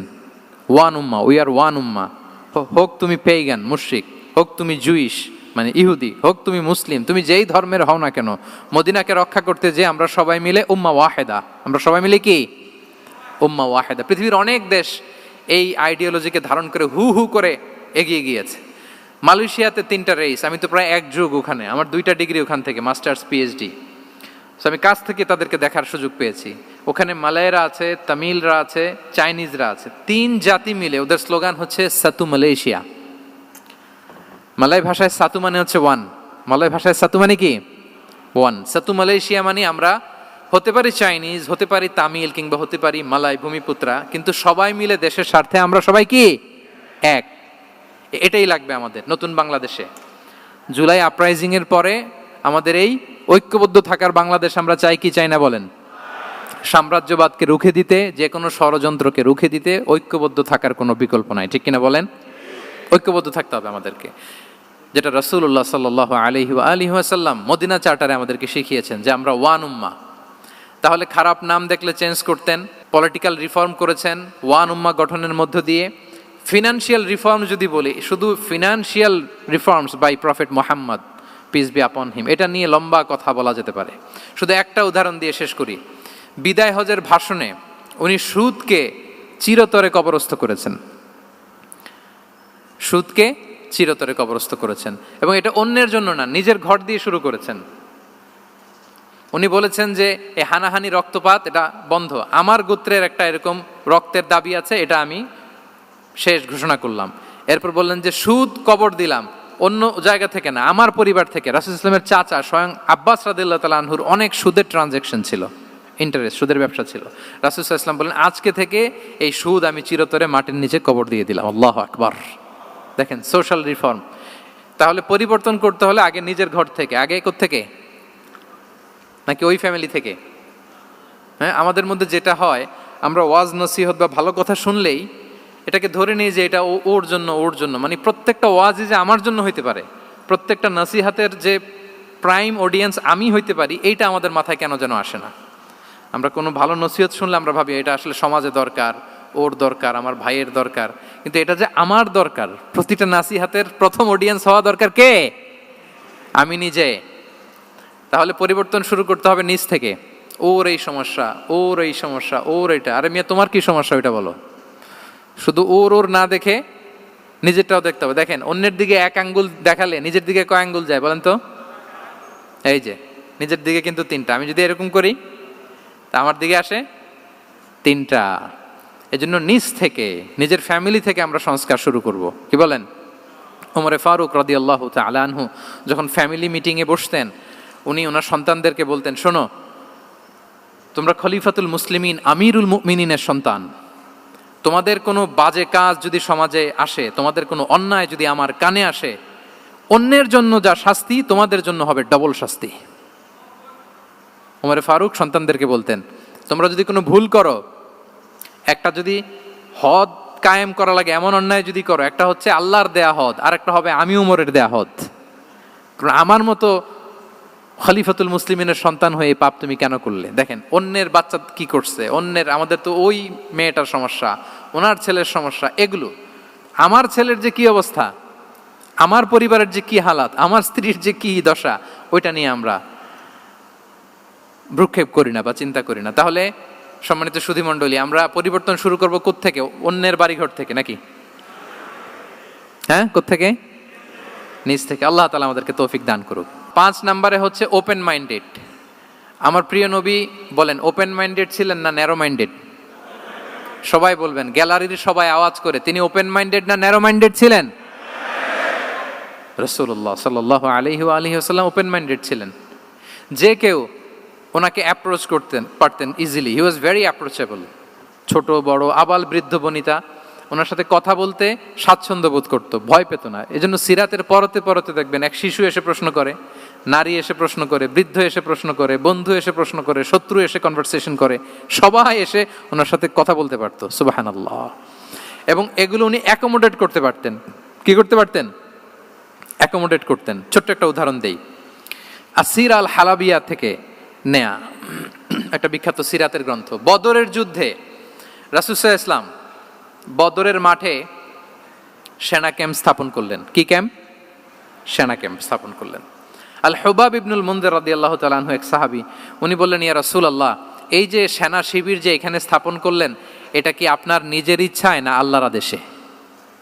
দেখেন, সেনাপতিরে কোনো সাধারণ সৈনিক এই প্রশ্ন করতে পারে? করলে চাকরি থাকবে? কিন্তু রাসূল সাল্লাল্লাহু আলাইহি ওয়াসাল্লামের কাছে সাহস নিয়ে আল হুবাব ইবনুল মুনজির বলে, ইয়া রাসূলুল্লাহ, এই যে সেনা শিবির স্থাপন করলেন, এটা কি আপনার ইচ্ছায় নাকি এটা ওয়াহি? রাসূল সাল্লাল্লাহু আলাইহি ওয়াসাল্লাম বললেন, না, এটা ওয়াহি না, এটা ওয়াহি না, বাল হুয়া রায়ু ওয়াল হারবু ওয়াল মাকিদা, না, এটা যুদ্ধের কৌশল হিসেবে আমি করেছি। আল হুবাব ইবনুল মুনজির বললেন, ইয়া রাসূলুল্লাহ, তাহলে সঠিক জায়গায় সেনা ক্যাম্প স্থাপন হয় নাই। রাসূলের দিকে তাকিয়ে বলতেছেন যে আপনি যেখানে করছেন ওখানে ঠিক হয় না ইয়া রাসূলুল্লাহ, আপনি অভয় দিলে আমি বলতে পারি কোথায় ঠিক হবে। রাসূল সাল্লাল্লাহু আলাইহি ওয়াসাল্লাম বললেন, তাই? আমি যেটা করছি এটা ঠিক হয় নাই, তাহলে কোনটা ঠিক বলো? উনি বললেন, ওই যে বদরে একটা কুয়া আছে যেখানে পানির ব্যবস্থা আছে, ওইটার সামনে ব্যারিকেড দিয়ে আমাদের শিবির করতে হবে। তাহলে আমরা বদরের কুয়া থেকে পানি খাইতে পারবো, সারাদিন পানি খাবো, আর কাফিররা যুদ্ধে তো মারা যাবে, পানির অভাবে মারা যাবে। সুবহানাল্লাহ পড়বেন না? রাসূল সাল্লাল্লাহু আলাইহি ওয়াসাল্লাম বললেন, আরে তাই তো, তুমি তো ঠিকই বলেছো, এভাবে তো আমি ভেবে দেখিনি। আবার তিনি অ্যানাউন্স করে দিলেন যে সেনা শিবির এখানে যেই তাঁবু টাঙানো হয়েছে এখান থেকে মুভ করে আল হুবাব যেখানে ইন্ডিকেট করেছে ঠিক ওই জায়গায় যে শিবির স্থাপন করো। তাহলে আওয়াজ করে বলুন, ওপেন মাইন্ডেড না ন্যারো মাইন্ডেড? আমরা অনেক সময় আমাদের অধীনস্থদের কথা শুনতে চাই না। অনেক সময় অধীনস্থদের মাথা থেকেও দারুণ দারুণ দুর্দান্ত আইডিয়া চলে আসতে পারে। ইগনোর করবেন না সব সময়, আপনি দেখবেন যে তার কাছ থেকে ভালো আইডিয়া এসছে কিনা। তাহলে রাসূল সাল্লাল্লাহু আলাইহি ওয়াসাল্লাম এটাকে ইগনোর না করে অ্যাকোমোডেট করলেন। সুবহানাল্লাহ। খন্দক যুদ্ধের কথা যদি দেখি, পরীক্ষা খননের অ্যাডভাইস কে দিয়েছিল? মক্কার কোন লোক? মদিনার? কে দিয়েছিল? সালমান আল ফারিসি। বাড়ি কোথায়? ইরান, পারস্য। হি ওয়াজ পার্সিয়ান বেসিকলি। তাহলে দেখেন, সেই পারস্য থেকে এসে বললেন যে এখানে পরীক্ষা খনন করলে ভালো হয়। 5.5 কিলোমিটার পরীক্ষা খনন করে ফেললেন। 4.5 মিটার প্রশস্ত, 3.5 মিটার হচ্ছে এটার ডেপথ। পুরো মদিনার সবাই মিলে এটা করে ফেললেন। তার মানে আমি সব বুঝি, আমি সব জানি, এই মেন্টালিটি থেকে আমাদের বেড়ে আসতে হবে। এটা হচ্ছে একটা ন্যারো মাইন্ডেড পার্সোনালিটির অধিকারী, যে আমি যেটা বলছি ওইটা, এটার পরে কোনো কথা নেই, এটা ভুল। বরং আমার টিমের মধ্যে থেকে যদি কোনো ভালো অপিনিয়ন আসে সেটা আমি রিভাইজ করব। কি বলেন, পারা যাবে না? তাহলে ওপেন মাইন্ডেড পার্সোনালিটি ছিলেন রাসূলুল্লাহ সাল্লাল্লাহু আলাইহি ওয়াসাল্লাম। 6 নম্বর মাইন্ডসেট হচ্ছে এন্টারপ্রেনাল মাইন্ডসেট। এন্টারপ্রেনাল, এখন তো এটা আপনারা সবাই খুব বেশি শোনেন, এন্টারপ্রেনারশিপ, এন্টারপ্রেনাল মাইন্ডসেট আসলে অনেক কিছুর সমন্বয় হয়। 1 নম্বর, যার প্রোঅ্যাক্টিভ অ্যাটিটিউড যাদের থাকে, solution focused, not problem focused. Problem সৃষ্টি হইলে ওইদিকে ফোকাস না করে কিভাবে সলিউশন করা যায় ওইদিকে ফোকাস করতেন। এরপর যে হিউম্যান রিসোর্সের ভালো ম্যানেজ করতে পারে, রিসোর্স কম কিন্তু to take the best out of this resource. অনেকে দেখবেন যে ছোট্ট জিনিসকে অর্গানাইজ করে এত সুন্দর প্রেজেন্টেশন করে, আবার অনেকের অনেক আছে কিন্তু সেটাকে প্রেজেন্ট করতে পারে না, এরকম আছে না নাই? রাসূল সাল্লাল্লাহু আলাইহি ওয়াসাল্লাম অল্প রিসোর্স দিয়ে অনেক বড় কিছু অ্যারেঞ্জ করতে পারতেন, সুবহানাল্লাহ। এবং he was a very good talent hunter. রাসূল সাল্লাল্লাহু আলাইহি ওয়াসাল্লাম একজন চৌকস ট্যালেন্ট হান্টার ছিলেন। He was a very good observer. সাহাবীদের কার কি ট্যালেন্ট এটা তিনি নোট করতেন। যার যে দক্ষতা তাকে তার ওই দক্ষতা দিয়ে ইসলামের সেবা করতে উৎসাহ দিতেন। যখনই কোনো প্রতিভাবান সাহাবীকে তিনি দেখেছেন, তিনি ইসলামের জন্য সেই প্রতিভাকে কাজে লাগানোর চেষ্টা করেছেন। একজনকে দিয়ে সবটা করেননি। আমাদের সমাজে এই একটা ভুল ধারণা আছে, আমরা অনেকে একজনের কাছ থেকে সব কামনা করি। একজন সব করতে পারে না, পারে? যারা পারেও কোনোটাই ভালোভাবে পারে না, সব পারে একটু একটু পারে। তো রাসূল সাল্লাল্লাহু আলাইহি ওয়াসাল্লাম ট্যালেন্ট হান্টার ছিলেন, যার যেখানে ট্যালেন্ট তাকে ওই কাজে লাগাতেন। বলেন তো খালিদ বিন ওয়ালিদ রাদিয়াল্লাহু তাআলা আনহুকে আল্লাহ রাসূল সাল্লাল্লাহু আলাইহি ওয়াসাল্লাম কি কাজে লাগিয়েছিলেন?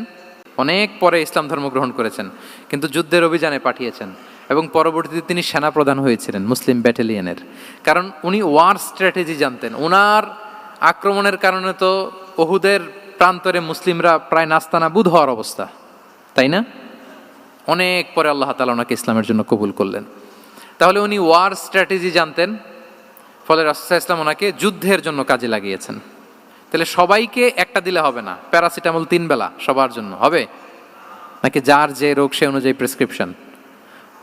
খালিদ বিন ওয়ালিদ রাদিয়াল্লাহু তাআলা আনহু তিনি সমরবিদ ছিলেন, রণকৌশলী। ওনাকে বানিয়েছেন সেনাপ্রধান। আওয়াজ করে বলুন, কি প্রধান? উনি সেনাপ্রধান হয়েছিলেন। আচ্ছা, আপনারা হাসান বিন সাবিত রাদিয়াল্লাহু তাআলা আনহুর নাম শুনেছেন নিশ্চয়ই। ওনাকেও তো যুদ্ধের ময়দানে পাঠিয়েছেন না? ওনারা পাঠিয়েছেন। ওনারা দিয়ে কি করছেন বলেন? কবিতা লিখতেন। ওনার কাব্য প্রতিভা ছিল। উনি বেসিক্যালি যুদ্ধ করতে জানতেন না, এজন্য রাসূল সাল্লাল্লাহু আলাইহি ওয়াসাল্লাম যুদ্ধে ওনাকে পাঠাতেনও না। বিভিন্ন যুদ্ধে ওনাকে না পাঠিয়ে নারীদেরকে, মদিনার নারী শিশু ভালনারেবলস যারা আছে তাদেরকে দেখভাল করার জন্য মদিনায় উনি রেখে যেতেন, কারণ আল্লাহ তাআলা ওনাকে কাব্য প্রতিভা দিয়েছিলেন। ওনার এক এক কবিতা পড়লে গায়ের লোম খাড়া হয়ে যায়, you will have goosebumps, literally আপনার গায়ের পশম দাঁড়িয়ে যাবে। এবং উনি ওনার কবিতা দিয়ে মুসলিমদেরকে, সাহাবীদেরকে উজ্জীবিত করতেন। মসজিদে নববীতে আল্লাহ রাসূল সাল্লাল্লাহু আলাইহি ওয়াসাল্লাম ওনার মিম্বারের পাশে শুধু হাসান বিন সাবিতের রাদিয়াল্লাহু তাআলা আনহুর জন্য আলাদা একটা মিম্বার বানিয়েছিলেন, যে হাসান তুমি ওখানে উঠে কবিতা লিখে আমার সাহাবাদেরকে উজ্জীবিত করবে জিহাদের জন্য। আল্লাহু আকবার। তাহলে একজনকে সেনাপ্রধান, আরেকজনকে জাতীয় কবি, আরেকজনকে হাসান বিন সাবিত রাদিয়াল্লাহু তাআলা আনহুকে কি বানালেন? জাতীয় কবি বানালেন।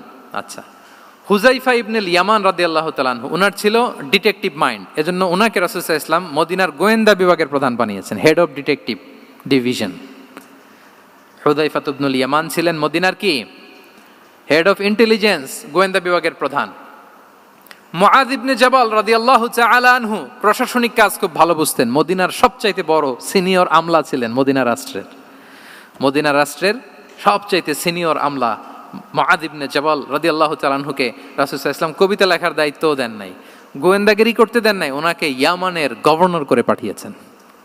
সুবহানাল্লাহি বিহামদি। তাহলে যার যে যোগ্যতা তাকে সেই জায়গায় কাজে লাগানো, এটাকে বলে এন্টারপ্রেনাল মাইন্ডসেট। এটা কি বলে? এন্টারপ্রেনাল মাইন্ডসেট। আল্লাহ হাবিব সাল্লাল্লাহু আলাইহি ওয়াসাল্লামের এই মাইন্ডসেট ছিল। 7 নম্বর মাইন্ডসেট হচ্ছে কনসিডারেট মাইন্ডসেট। কনসিডারেট মানে হচ্ছে সুবিবেচক, যার বিবেচনা আছে, অথবা যে অন্যের প্রতি সহানুভূতিশীল, উচ্চ বিবেকবোধ সম্পন্ন ব্যক্তিত্ব। রাসূল সাল্লাল্লাহু আলাইহি ওয়াসাল্লাম he was the man of 6 senses. ওনার 6টা সেন্স কাজ করতে একসাথে। কয়টা? আমাদের করে কয়টা? 5টা তো আল্লাহ দিছে, অনেকের 3টাও কাজ করে না। কোন দিক দিয়ে কি হচ্ছে দিন দুনিয়ায় নাই, সে একেবারে অন্য জগতের মানুষ। কি হচ্ছে চোখ কান খোলা নাই, কিছু জানা নাই। কিন্তু রাসূল সাল্লাল্লাহু আলাইহি ওয়াসাল্লাম he was man of 6 senses. চারদিকে কোথায় কি হচ্ছে, কার একটু অসুবিধা হয়ে যাচ্ছে, কার একটু সমস্যা, খুব অন্যের ব্যথায় ব্যথিত ছিলেন, অন্যের দুঃখে দুঃখী ছিলেন। অন্যের প্রতি সহানুভূতি ছিলেন, ম্যান অফ সিক্স সেন্সেস ছিলেন তিনি। সিরাত থেকে দু একটা উদাহরণ দেখেন। একবার রাতের নামাজ, সম্ভবত এশার নামাজ, খুব ছোট্ট করে শেষ করে দিলেন। তো সাহাবারা জিজ্ঞেস করলেন, ইয়া রাসূলুল্লাহ, নামাজ তো এত তাড়াহুড়ো করতে আপনাকে কখনো দেখিনি। তিনি বললেন, আমি নামাজের মাঝখানে এক ছোট্ট বাচ্চার কান্না শুনেছি। আনাস রাদিয়াল্লাহু বর্ণনা করেন যে কানা রাসূলুল্লাহ সাল্লাল্লাহু আলাইহি ওয়াসাল্লাম ইয়াসমাউ বুকা আস-সাবিয়্যি মা উম্মি। আমি যখন নামাজে ইমামতি করছি, পেছনে মহিলাদের কাতারের ওখান থেকে একটা ছোট্ট শিশুর কান্নার আওয়াজ আমার কানে আসলো। দেখেন কি সেন্স। তো আমার মনে হচ্ছিল বাচ্চার কান্নায় পেছনের কাতারে মায়ের বড্ড কষ্ট হচ্ছে, যে মাটা বাচ্চাটাকে নিয়ে এসছে উইমেন প্রেয়ার হলে, তাকে বাচ্চাটাকে ম্যানেজ করতে বা সামলাতে মায়ের বড্ড কষ্ট হয়ে যাচ্ছে আমার মনে হচ্ছে। এজন্য আমি নামাজটা একটু শর্টকাটে শেষ করে দিয়েছি। Could you imagine that? কি নবী আমরা পেয়েছি, কিরকম কনসিডারেট ছিলেন, কতটা সুবিবেচক ছিলেন, অন্যের প্রতি কতটা সহানুভূতিশীল ছিলেন তিনি, অন্যের যাতে কোনো সমস্যা না হয় এটা খেয়াল করতেন। মুআয ইবনে জাবাল রাদিয়াল্লাহু তাআলা আনহুকে মদিনার পাশেই এক মসজিদের ইমাম করে পাঠালেন। উনি ইমামতির দায়িত্ব পেয়ে একবার মাগরিবের নামাজে সূরা বাকারা তেলাওয়াত শুরু করলেন। তো ওনার হয়তো তেলাওয়াত করতে করতে একটা ইমোশন চলে আসছে, উনি তো সুরের ঝংকার দিয়ে তেলাওয়াত করতেছেন। এখন পেছনে যারা মুসল্লি ছিল এরা ছিল সব কৃষিজীবী সাহাবী। এরা কি ছিল? সারা দিন ওট দিয়ে, খেজুর গাছে পানি দিয়ে জান যায় কোনো রকম ফরজ পেরে যায় ঘুমাইতে হবে। এই সাহাবীরা যখন পিছনে দাঁড়াইছে আর উনি ধরছে কোন সূরা? সূরাতুল বাকারা। এখন ওনারা তো আর থাকতে পারে না, ওনার সাথে থাকতে না পারে এক সাহাবী নামাজ রেখে দিয়ে ডাইরেক্ট রাসূল সাল্লাল্লাহু আলাইহি ওয়াসাল্লামের কাছে, কারণ বড় হুজুর তো আছে মদিনায়, যে বিচার দিছে ইয়া রাসূলুল্লাহ, দেখেন এমন একজনকে ইমাম করে অ্যাসাইন করেছেন, উনি মাগরিবের সালাতে সূরা বাকারা পড়ে, আর আমরা হচ্ছি কৃষিজীবী শ্রমজীবী সাহাবী, আমাদের তো এত বড় কেরাতের সাথে জয়েন করা সম্ভব না। রাসূল সাল্লাল্লাহু আলাইহি ওয়াসাল্লাম রেগে গেলেন, চেহারাটা আগুনের গোলার মতো লাল হয়ে গেল। মুআয ইবনে জাবাল রাদিয়াল্লাহু তাআলা আনহুকে ডেকে পাঠালেন, ডেকে বললেন, আফাত্তানুন আনতা ইয়া মুআয, আফাত্তান, তুমি কি ফিতনা সৃষ্টি করতেছো? ওখানে পাঠাইছি কমিউনিটির ইউনিটি ধরে রাখার জন্য, তুমি ওখানে যে ফিতনা সৃষ্টি করতেছো। তুমি কি সাব্বিহ ইসমা রাব্বিকাল আ'লা এই সূরা তোমার মুখস্থ নাই? ওয়াদ-দুহা ওয়াল-লাইলি ইযা সাজা এটা পারো না? ওয়াশ-শামসি ওয়া দুহাহা এটা মুখস্থ নাই? তো তুমি কেন এই সূরাগুলো দিয়ে নামাজ পড়াও না? কেন পড়াও না? এরপর তিনি বললেন, যখন ইমামতির সুযোগ পাবে, সুযোগ পেয়ে লম্বা কেরাত ধরো না, ছোট্ট কেরাত দিয়ে নামাজ শেষ করো। কেননা তোমার পেছনে বয়স্করা আছে, মুরব্বীরা আছে, অসুস্থরা আছে। জাল হাজা, তার একটা জরুরি কাজ পড়ছিল, যাচ্ছিল, হঠাৎ মাগরিবের আজান, ভাবলো রাস্তার পাশে যেহেতু আজান দিছে নামাজটা পড়ে নেই, নামাজে ঢুইকা দেখছে আপনি সূরা বাকারা ধরছেন, তো বেচারা কি কাজ করবে না কি করবে? আর তার তো নিয়ত ছিল ফরজ নামাজটা পড়ি যে বাস ধরবো, এখন আপনি ধরছেন কোন সূরা? বাকারা।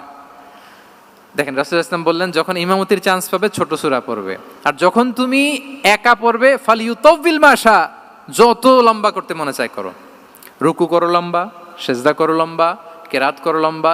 রাসূল সাল্লাল্লাহু আলাইহি ওয়াসাল্লাম তো রাতে আধা ঘন্টা 40 মিনিট প্রথম রাকাতে কেরাত পড়তেন, এরপরে আবার 40 মিনিট রুকুতে থাকতেন, রুকু থেকে দাঁড়ায় আবার 40 মিনিট, আবার সেজদায় যেয়ে 40 মিনিট, এরপরে সেজদা থেকে 2 সেজদার মাঝখানে আবার 40 মিনিট, 2 রাকাত দিয়ে এরকম রাতও শেষ করে দিয়েছেন। তো আপনার লম্বা যদি পড়তে মনে চায়, আপনি তো আপনার ব্যক্তিগত নফল সালাতে এভাবে লম্বা করবেন। কিন্তু আমাদের হয়ে গেছে উল্টা, একাকী নামাজ কোনো রকম রুকু সেজদা এরকম হয়ে গেছে না অনেকটা। কিন্তু ইমামতির সুযোগ পেলে মাশাআল্লাহ, আল্লাহু আকবার, এইবার শুরু হয়েছে শাইখ সুদাইসির কণ্ঠে, এই লম্বা করে। এখন পেছনে মুসল্লিদের কি দশা ওইটা আর আমরা খেয়াল করি না। না, আমাদেরকে অন্যের প্রতি সহানুভূতিশীল হতে শিখিয়েছে ইসলাম, কনসিডারেট হতে শিখিয়েছে, সুবিবেচক হতে শিখিয়েছে, যেটা রাসূল সাল্লাল্লাহু আলাইহি ওয়াসাল্লাম করেছেন। এবং রাসূল সাল্লাল্লাহু আলাইহি ওয়াসাল্লাম কোনো কাজে কাউকে পাঠালে ওনার বিখ্যাত সে বাণীটা বলে দিতেন যে ইয়াসসিরু ওয়ালা তুআসসিরু বাশশিরু ওয়ালা তুনাফিরু, সহজ করে উপস্থাপন করো, কঠিন করো না। সুসংবাদ দিও, মানুষকে দিন থেকে ভাগিও না। আমরা মানুষকে ভয় দেখাই, আমরা এত কঠিন করে ইসলামকে উপস্থাপন করি, মানুষ বলে আগে যেটা করতাম ওইটাই ভালো। তো আমরা যেন দিনকে কঠিন না করি, আমাদের কোনো অ্যাটিটিউডের কারণে যেন মানুষ ইসলাম থেকে ভেগে না যায়। আরেকটা উদাহরণ দেখুন, একবার মাগরিবের কিংবা এশার নামাজে রাসূল সাল্লাল্লাহু আলাইহি ওয়াসাল্লাম লম্বা সেজদা দিলেন। এত লম্বা সেজদা তিনি কখনো দেন না। নামাজ শেষে সাহাবারা জিজ্ঞেস করলেন, ইয়া রাসূলুল্লাহ, আপনি কি নামাজের মাঝখানে অসুস্থ হয়ে গেলেন নাকি? অথবা কোরআনের আয়াত নাজিল হলো নাকি, ওহী নাজিল হলো নাকি? রাসূল সাল্লাল্লাহু আলাইহি ওয়াসাল্লাম বললেন, কুল্লু যালিকা লাম ইয়াকুন ওয়ালাকিন নাবনি ইরতাহালানি ওয়া কারিহতু আন উআজ্জিলাহু হাত্তা ইয়াকদিয়া হাজাতাহ। বললেন না, অসুস্থ হই নাই, ওহিও নাজিল হই নাই। আমি যখন সেজদায় গিয়েছি, আমার দুই ছোট নাতি হাসান হোসেন আমার কাঁধের উপরে চেপে বসেছে। যতক্ষণ না ওরা খেলা শেষ না করে নিচে নেমেছে, আমি সেজদায় লুটিয়েছিলাম। নেমেছে, এরপরে মাথা উঠিয়েছি। আমার মাথা উঠানোর কারণে ওদের খেলার একটু ডিস্টার্ব হবে, এজন্য আমি আর সেজদা থেকে মাথা উঠাই নাই। দেখেন, নাতির খেলার যেন ডিস্টার্ব না হয়। পেছনের মহিলা সারির এক বোনের নামাজের সমস্যা হচ্ছে, এগুলো উনি খেয়াল করতেন, ছোট্ট ছোট্ট বিষয়গুলো উনি খেয়াল করতেন। এটাকে বলে কনসিডারেট মাইন্ডসেট। কি বলে? তাহলে আমরা অন্যের প্রতি যেন সহানুভূতিশীল হই, নাকি শুধু নিজেরটাই দেখব? অন্যেরটা দেখার দরকার আছে না নাই বলেন? 8 নাম্বার হচ্ছে ট্রান্সপারেন্সি। ট্রান্সপারেন্সি মানে হচ্ছে স্বচ্ছতা। ওনার জীবনের চাইতে, ওনার বায়োগ্রাফির চাইতে স্বচ্ছ বায়োগ্রাফি আপনি পাবেন না। No public and private division. And in the long history of time, no one's life has been recorded more transparently than the life of Prophet Muhammad sallallahu alaihi wasallam. রাসূল সাল্লাল্লাহু আলাইহি ওয়াসাল্লামের চেয়ে বেশি পৃথিবীতে এমন সেকেন্ড কোনো পার্সন আপনি দেখাতে পারবেন না যার জীবনের সবকিছু রেকর্ডেড। সবকিছু রেকর্ডেড। এরকম আছে? ঘরে কি করেছেন, বাইরে কি করেছেন, স্ত্রীর সাথে কি করেছেন, বন্ধুর সাথে কি করেছেন, সাহাবাদের সাথে কি করেছেন, শত্রুর সাথে কি করেছেন, অল আর রেকর্ডেড। সব এন্ড ক্রিস্টাল ক্লিয়ার, একেবারে স্বচ্ছ পানির মতো, স্ফটিক কাচের মতো ক্লিয়ার, ট্রান্সপারেন্ট। ওনার সব কাজে উনি স্বচ্ছতা বজায় রাখতে চাইতেন। কতটা স্বচ্ছ ছিলেন, একটা মজার ঘটনা শোনায় আপনাদেরকে। সহিহ বুখারীতে এসছে, রমাদানের শেষ 10 দিন, দ্য লাস্ট 10 days অফ রমাদানে তিনি ইতিকাফ করতেন। তো ইতিকাফ অবস্থায় স্ত্রীরা এসে রাতে দেখা করে যেত, জরুরি কথা আলাপ থাকলে সেরে যেত। একবার রাতে সফিয়া বিনতে হুয়াই ইবনে আখতাব রাদিয়াল্লাহু তাআলা আনহা আসলেন, ওনার স্ত্রী। কথা হলো, এবার ওনাকে একটু এগিয়ে দিবেন। মসজিদ থেকে রাসূল ইসলাম বারান্দার দিকে পাশ দিয়ে আসলেন এগিয়ে দেওয়ার জন্য। ইন দ্য মিন টাইম হঠাৎ দুইজন আনসারি সাহাবী পাশ দিয়ে হেঁটে যাচ্ছেন। রাসূল সাল্লাল্লাহু আলাইহি ওয়াসাল্লাম আম্মাজানকে বিদায় দিবেন এখানে। হঠাৎ করে তিনি আওয়াজ করে বললেন, আলা রিসলিকুমা, এই দাঁড়াও। ওই সাহাবী দুইজন রাসূল সাল্লাল্লাহু আলাইহি ওয়াসাল্লামের সাথে কে এটা টের পায় নাই, বুঝতে পারে নাই। বোরকায় আবৃত কোনো এক নারী দেখে রাসূল আর ওই নারীকে দেখে তারা আরো দ্রুত গতিতে হাঁটতে শুরু করে দিচ্ছে, আমরা চলে যাই এখান থেকে। দেখেন, রাসূল সাল্লাল্লাহু আলাইহি ওয়াসাল্লাম নিজের অবস্থানকে ট্রান্সপারেন্ট করার জন্য বললেন, আলা রিসলিকুমা, দাঁড়াও। দাঁড়ালেন। তখন রাসূল সাল্লাল্লাহু আলাইহি ওয়াসাল্লাম বললেন যে, ইন্নাহা উম্মুকুম সফিয়া, আমার পাশে যাকে দেখতে পাচ্ছ, বলে দেয়া ভালো যে সে কিন্তু অন্য কোনো নারী নয়, সে তোমাদের মা উম্মুল মুমিনিন সফিয়া। সাহাবারা বলে, সুবহানাল্লাহ ইয়া রাসূলুল্লাহ, ইয়া রাসূলুল্লাহ, এ কেমন কথা? আপনি কেন আমাদের কাছে জবাবদিহি করতে যাচ্ছেন বা ক্লারিফাই করছেন? আপনার পাশে কোনো নারী এত রাতে যদি দাঁড়িয়ে থাকে, তিনি তো আমাদের মাদের মধ্যে থেকেই তো একজন হবেন, কেন আপনি বলতেছেন? তখন রাসূল সাল্লাল্লাহু আলাইহি ওয়াসাল্লাম বললেন যে, না, ইন্না শাইতানা ইয়াজরি মিনাল ইনসানি মাজরাদ দাম, শয়তান মানুষের রগে রগে চলাচল করে। ওয়া ইন্নী খাশিতু আই ইউকযিফা ফি কুলুবিকুমা শাররান, আরেক বর্ণনায় আছে শাইআন, আমার ভয় হয় হয়তো শয়তান কোনো সন্দেহের উদ্রেক তোমাদের হৃদয়ে ঢুকায় দিতে পারে। সুবহানাল্লাহ। এজন্য আমি ক্লিয়ার করে দিলাম, এটা আমার বউ, আমার স্ত্রী, তোমাদের মা সফিয়া। দুজন সাহাবী যদি চলে যায়, এমন হতেই পারতো বাড়িতে যে একজন আরেকজনকে জিজ্ঞেস করতে পারতো যে, আচ্ছা, নবীর পাশে যে কালো বোরকা পরা মহিলাটা ছিল, দেখছো না, এটা কে? তখন একজন হয়তো বলতো, কে আর হবে, আমাদের মাই তো হবে, কোনো এক মা। আরেকজন বলবে, আমাদের উম্মুল মুমিনিনের কেউ ছিল নাকি অন্য কেউ? এরকম একটা হুট করে সন্দেহের উদ্রেক মাথায় আসতে পারে না যে ওনার স্ত্রী ছিল না অন্য কেউ ছিল? আসতে পারে কি পারে না বলেন? ওই সন্দেহের অবকাশটুকু রাসূল সাল্লাল্লাহু আলাইহি ওয়াসাল্লাম রাখেন নাই। উনি বলে দিলেন যে, এটা তোমাদের মা, এটা সফিয়া। এই সন্দেহের অবকাশের কোনো সুযোগ নাই। তাহলে রাসূল সাল্লাল্লাহু আলাইহি ওয়াসাল্লামের পুরো লাইফ ছিল ট্রান্সপারেন্ট, একেবারে স্বচ্ছ। তাহলে রাসূল সাল্লাল্লাহু আলাইহি ওয়াসাল্লামের লাইফ তিনি কত স্বচ্ছতার সাথে কাটিয়েছেন, এটা ক্লিয়ার না আমাদের সাথে? Transparent mindset. 9 নাম্বার হচ্ছে অ্যাপ্রিসিয়েটিভ, অর্থাৎ অন্যের প্রশংসা করা। আমরা অনেক সময় অন্য কেউ ভালো কাজ করলে অ্যাপ্রিসিয়েট করতে চাই না, আমরা গুণমুগ্ধ হই কিন্তু গুণগ্রাহী হতে চাই না, অন্যরে ক্রেডিট দিতে চাই না, তার ভালো কাজে স্বীকৃতি দিতে চাই না। হয়তো আমার দলের লোক না, বা আমার চিন্তার লোক না, বা আমার সার্কেলের লোক না, তার প্রশংসা করতে চাই না, তার গুণগ্রাহী হতে চাই না। এরকম মেন্টালিটি আমরা অনেকে ক্যারি করি না? রাসূল সাল্লাল্লাহু আলাইহি ওয়াসাল্লাম এটা করেননি। ভালো কিছু দেখলে মুসলিম হোক অমুসলিম হোক অ্যাপ্রিসিয়েট করতেন। Basically he develop the culture of appreciation. এটা আমাদের করতে হবে। আপনার ছেলে ভালো কিছু করেছে, অ্যাপ্রিসিয়েট করেন, ও কনফিডেন্স ফিরে পাবে। আপনার স্ত্রী ভালো রান্না করেছে, অ্যাপ্রিসিয়েট করেন, সে আনন্দিত হবে। আপনার বন্ধু ভালো কিছু একটা করেছে, তাকে ইন্সপায়ার করেন, অ্যাপ্রিসিয়েট করেন। রাসূল সাল্লাল্লাহু আলাইহি ওয়াসাল্লাম একবার এক বৈঠকে 8 জন সাহাবীকে 8টা কমপ্লিমেন্ট দিয়েছেন। 8টা অ্যাপ্রিসিয়েশন দিয়েছেন। তিনি বলেছেন আরহামু উম্মতি বি উম্মতি আবু বকর। দেখেন 8 জন সাহাবীর 8টা গুণের বর্ণনা দিচ্ছেন। তিনি বললেন আমার উম্মতের মধ্যে সবচাইতে রহম দিলের সাহাবী হচ্ছে কে? আবু বকর রাদিয়াল্লাহু তাআলা। এত রহম দিলের ছিলেন, উনি যখন আল্লাহ রাসূল সাল্লাল্লাহু আলাইহি ওয়াসাল্লামের ইন্তেকালের পরে মসজিদে নববীতে যখন নামাজে দাঁড়াতেন, কান্নার চোটে উনি কেরাতই পড়তে পারতেন না। কমপ্লেন করতো সাহাবারা যে আমরা তো কেরাত বুঝি না, একটু স্পষ্ট করে পড়েন, কান্না একটু থামান। কেন কাঁদতেন?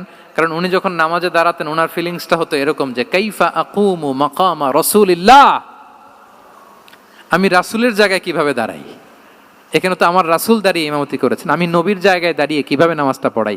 এই অনুভব থেকে উনি যে কাঁদতে শুরু করতেন, এই কান্নার ধাক্কায় উনি আর তেলাওয়াতই আগাতে পারতেন না। আরহামু উম্মতি বি উম্মতি আবু বকর, আমার উম্মতের মধ্যে সবচাইতে রহম দিলের হচ্ছেন আবু বকর। ও আসাদ্দুহুম ফি আমরিল্লাহি ওমর, দেখেন প্রশংসা করতেছেন। আর আমার উম্মতের মধ্যে আল্লাহর দিন বাস্তবায়নে সবচাইতে কঠোর হচ্ছে ওমর।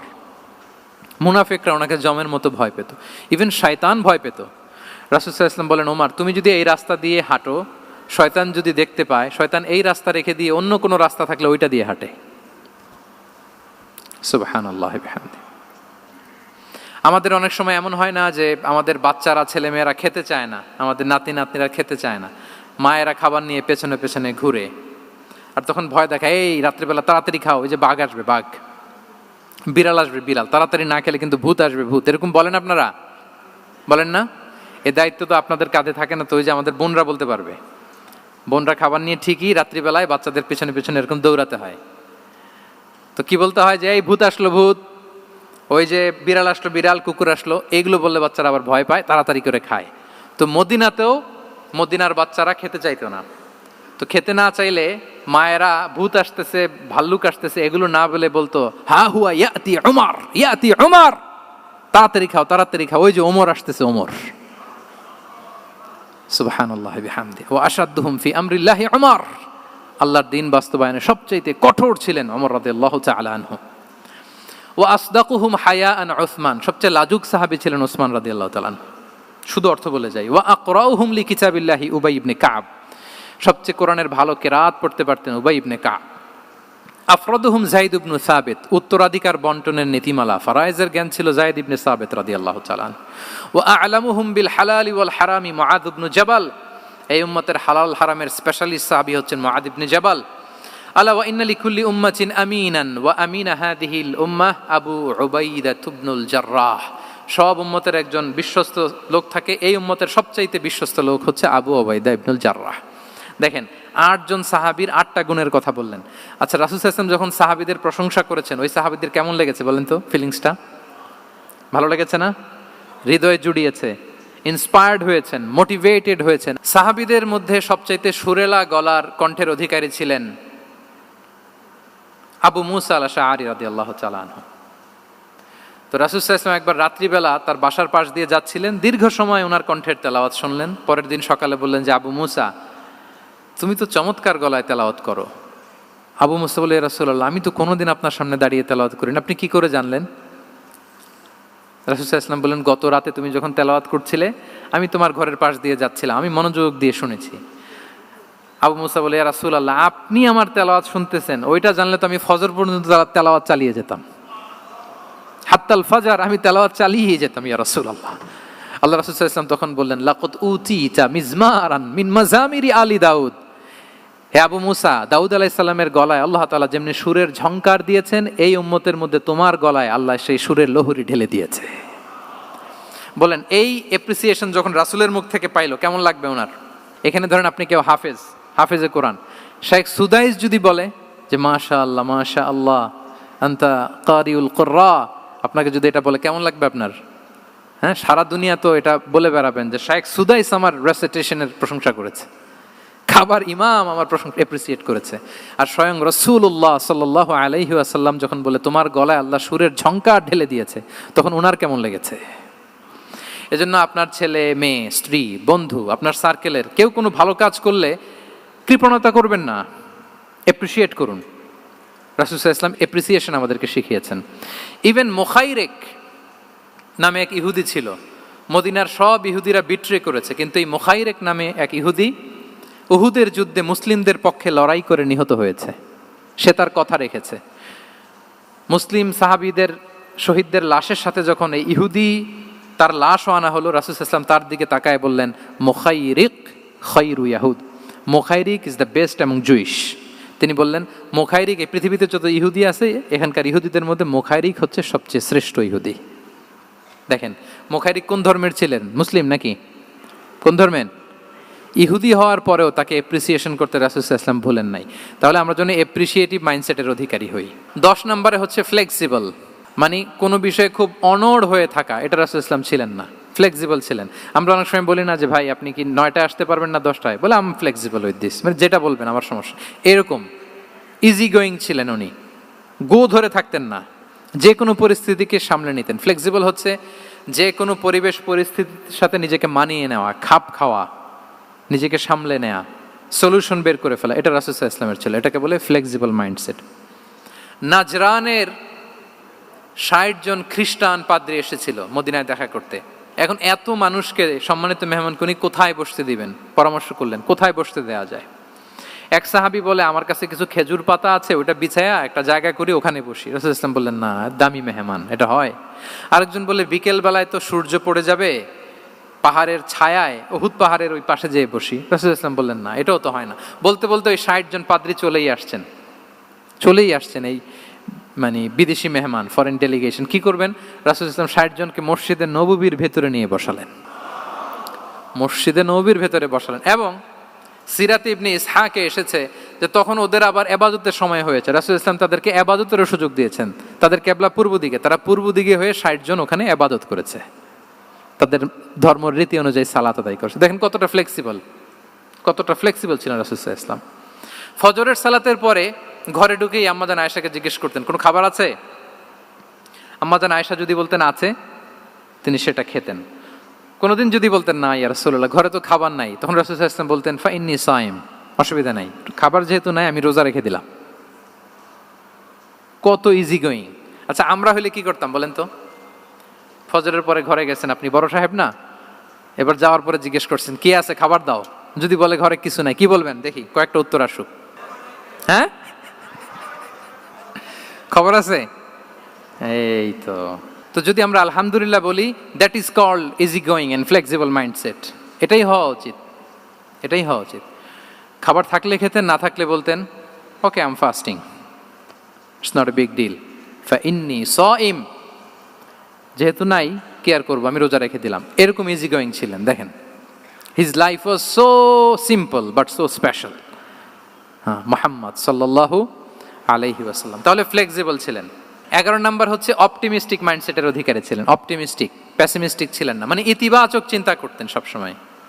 কি চিন্তা করতেন? আপনি আজকের এই হলরুমের কিছু ভুল ধরতে পারবেন না? যদি বলে যে কয়েকটা ভুল ধরেন, বলবেন যে এই সমস্যা, সাউন্ডের সমস্যা, ওইদিকে এটা নাই, ওইদিকে এটা নাই, এটা হচ্ছে ভুল। আপনি প্যাসিমিস্টিকটা ধরলেন। এবার যদি বলা হয় আজকের এই প্রোগ্রামের কয়েকটা পজিটিভ দিক বলেন, তখনও আপনি কিন্তু কয়েকটা পয়েন্ট বের করতে পারবেন যে এটা ছিল একটা ইতিবাচক দিক, এই প্রোগ্রামের এটা ছিল একটা পজিটিভ দিক। তো রাসূল সাল্লাল্লাহু আলাইহি ওয়াসাল্লাম ওই পজিটিভ দিকগুলোতে ফোকাস করতেন। Come back positive, not go back negative. রাসূল সাল্লাল্লাহু আলাইহি ওয়াসাল্লামের কাছে এসে যদি কেউ বলতে ইয়া রাসূলুল্লাহ আমি খুব অসুস্থ, রাসূল সাল্লাল্লাহু আলাইহি ওয়াসাল্লাম বলতেন লা বাসা আলাইকা তুহুরুন ইনশাআল্লাহ।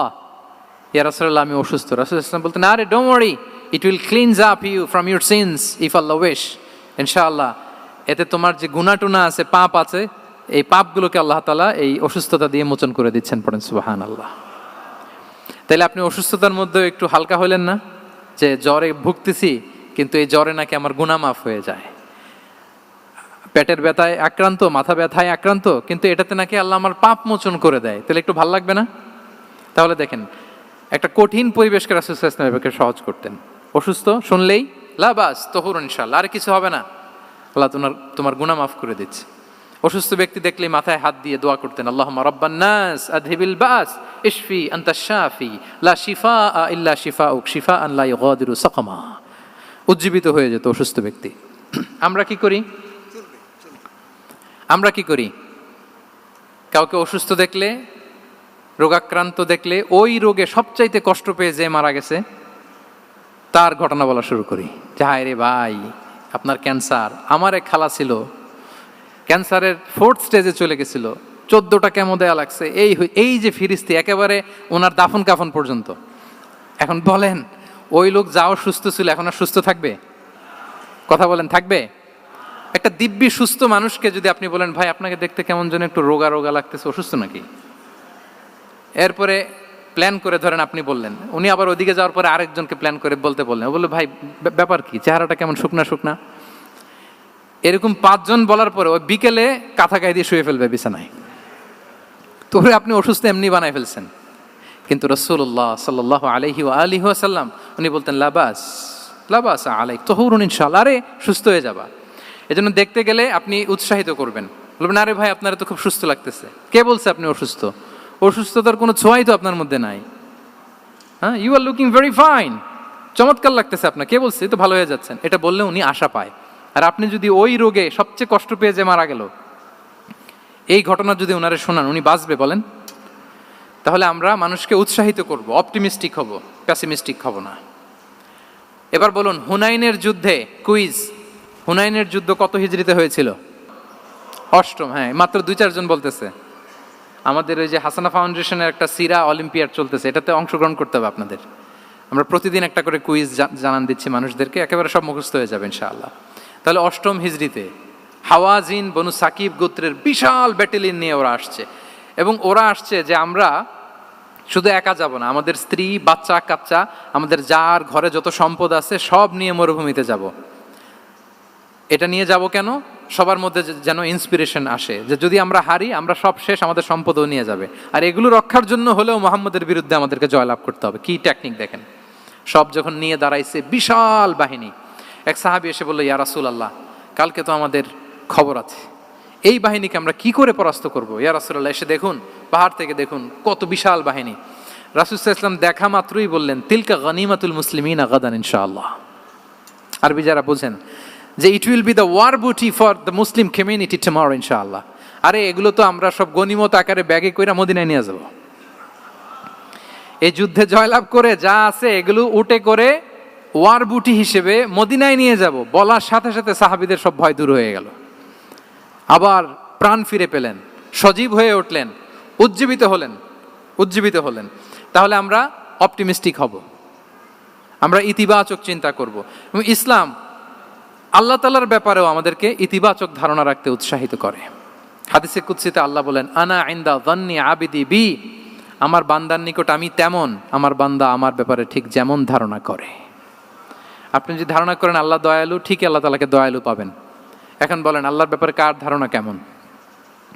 আল্লাহ তাআলা খুব প্রতিশোধ পরায়ণ না? প্রচন্ড রাগী, আমাদের সবাইকে জাহান্নামে দেওয়ার জন্য বসে আছেন না? তাহলে কি ধারণা বলেন তো? তিনি দয়াময়, তিনি মেহেরবান, তিনি আমাদেরকে অবশ্যই ক্ষমা করবেন। এই বিশ্বাস আল্লাহর প্রতি আমাদের সবার আছে তো? এই বিশ্বাস যদি থাকে, ঠিকই আল্লাহ তাআলাকে রহমান রাহিম হিসেবেই আপনি পাবেন। লাস্ট হচ্ছে রেজিলিয়েন্ট। শেষ, I am going to conclude my speech today.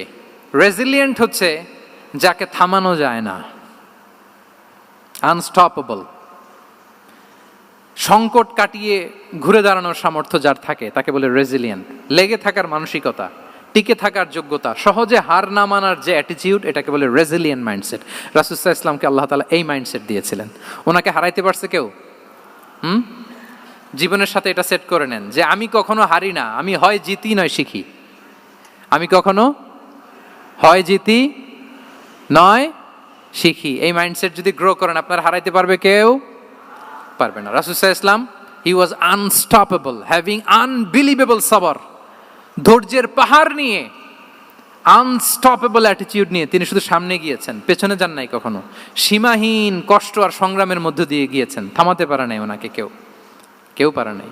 ইয়াতিম হিসেবে জন্মগ্রহণ করলেন, পৃথিবীর আলো দেখবার আগে বাবাকে হারালেন, ছোট বয়সে মাকে হারালেন, পরে দাদাকে হারালেন, এরপর চাচাকে হারালেন।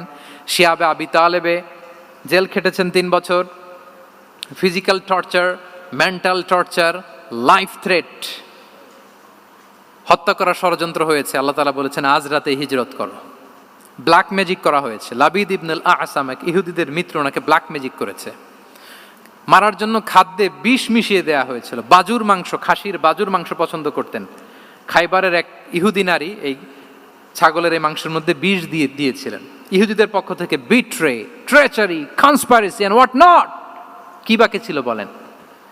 ষড়যন্ত্রের এমন কোনো ধরন ছিল না যেটা তারা বাকি রেখেছে। কিন্তু রাসূল সাল্লাল্লাহু আলাইহি ওয়াসাল্লামকে কি থামানো গিয়েছিল? বলেন, থামানো গিয়েছিল? গোটা বিশ্বব্যাপী উনি ছড়িয়ে দিয়েছিলেন লা ইলাহা মুহাম্মাদুর, so nothing can stop him. আমাদের যে লক্ষ্য, ওই লক্ষ্য পানে আমরা পৌঁছবই, আমাদেরকে কোনো কিছু থামাতে পারবে না ইনশাআল্লাহ। বলেন, আমরা আমাদের লক্ষ্য পানে মানজালে মাকসাদে দৌড়ে দৌড়ে যাব। আমাদেরকে থামিয়ে দেয়া হলে আমরা হাঁটতে থাকব, সেখানে আমাদেরকে আঘাত করা হলে আমরা হামাগুড়ি দিয়ে সামনের দিকে যেতে থাকব, সেখানেও থামিয়ে দেওয়ার চেষ্টা করা হলে আমরা আমাদের মঞ্জিলে মাকসিদের দিকে অপলক নেত্রে চেয়ে থাকব। আমাদেরকে কেউ থামাতে পারবে? রেজিলিয়েন্ট, অনর, অটল, আনস্টপেবল, এই মাইন্ডসেটের অধিকারী ছিলেন। ফলেই তিনি লা ইলাহার বাণীকে গোটা বিশ্বে ছড়িয়ে দিতে পেরেছেন। তাহলে আমরা রেজিলিয়েন্ট হতে চাই কি চাই না বলেন? সম্মানিত শুধু মোট কয়টা মাইন্ডসেট জানলাম? 12টা। এগুলোকে আমরা নিজেদের মধ্যে ধারণ করতে পারবো ইনশাআল্লাহ। কারণ রাসূল সাল্লাল্লাহু আলাইহি ওয়াসাল্লাম আমাদের জন্য যা নিয়ে এসেছেন ওইটাই আমাদের আঁকড়ে ধরতে হবে। যেটা বারণ করেছেন ওইটা থেকে আমাদের দূরে থাকতে হবে। যে আয়াত দিয়ে শুরু করেছিলাম সূরা হাশরে, রমা আতাকুমুর রাসূলু ফাখুযুহু ওয়া মা নাহাকুম আনহু ফানতাহু। নবী যা এনেছে ধরো, নবী যা বারণ করেছে সেগুলো ছেড়ে দাও। আমরা আল্লাহ তাআলার কাছে কামনা করি আমার নবী ওনার যে থট প্রসেসকে ডেভেলপ করেছেন, ওনার যে অ্যাপ্রোচ এন্ড মাইন্ডসেটকে ডেভেলপ করেছেন, আমরাও যেন আমাদের মাইন্ডসেটকে ঠিক ওইভাবে করতে পারি। আমাদের রাসূল সাল্লাল্লাহু আলাইহি ওয়াসাল্লাম যেভাবে চিন্তা করতেন, আমাদের ভাবনা এবং চিন্তার আঙ্গিনাও যেন ঠিক সেই রকম হয়। আমরা সবাই পড়ি আমিন। তার মাইন্ডসেট হবে আমাদের মাইন্ডসেট। কি বলেন? পারা যাবে তো ইনশাআল্লাহ? তাহলে কয়টা মাইন্ডসেটের কথা বলেছি? 1 নম্বরে কি ছিল? God centric. 2 নম্বরে ভিশন ওরিয়েন্টেড। 3 নম্বরে উইজডম ড্রিভেন। 4 নম্বরে রিফর্ম সেন্ট্রিক। 5 নম্বর ওপেন মাইন্ডেড। 6 নম্বর এন্টারপ্রেনার। 7 নম্বর কনসিডারেট। 8 নম্বর ট্রান্সপারেন্ট। 9 নম্বর অ্যাপ্রিশিয়েটিভ। 10 নম্বর ফ্লেক্সিবল। 11 নম্বর অপটিমিস্টিক এবং 12 নম্বর রেজিলিয়েন্ট। এটা ছিল রাসূল সাল্লাল্লাহু আলাইহি ওয়াসাল্লামের মাইন্ডসেট। এই মাইন্ডসেট দিয়ে যদি আমরা আমাদের মাইন্ডসেটকে সাজাতে পারি, আমাদের সফলতা দুনিয়া এবং আখিরাতে কেউ ঠেকাতে পারবে? আল্লাহ তাআলা আমাদের সবাইকে কথাগুলো বোঝার ও আমল করার তৌফিক দান করুক। হাদা মা ইনদি ওয়াল ইলমু ইনদাল্লাহি আলাইহি তাওয়াক্কালতু ওয়া ইলাইহি উনীব। আসসালামু আলাইকুম ওয়া রাহমাতুল্লাহি তাআলা ওয়া বারাকাতুহু।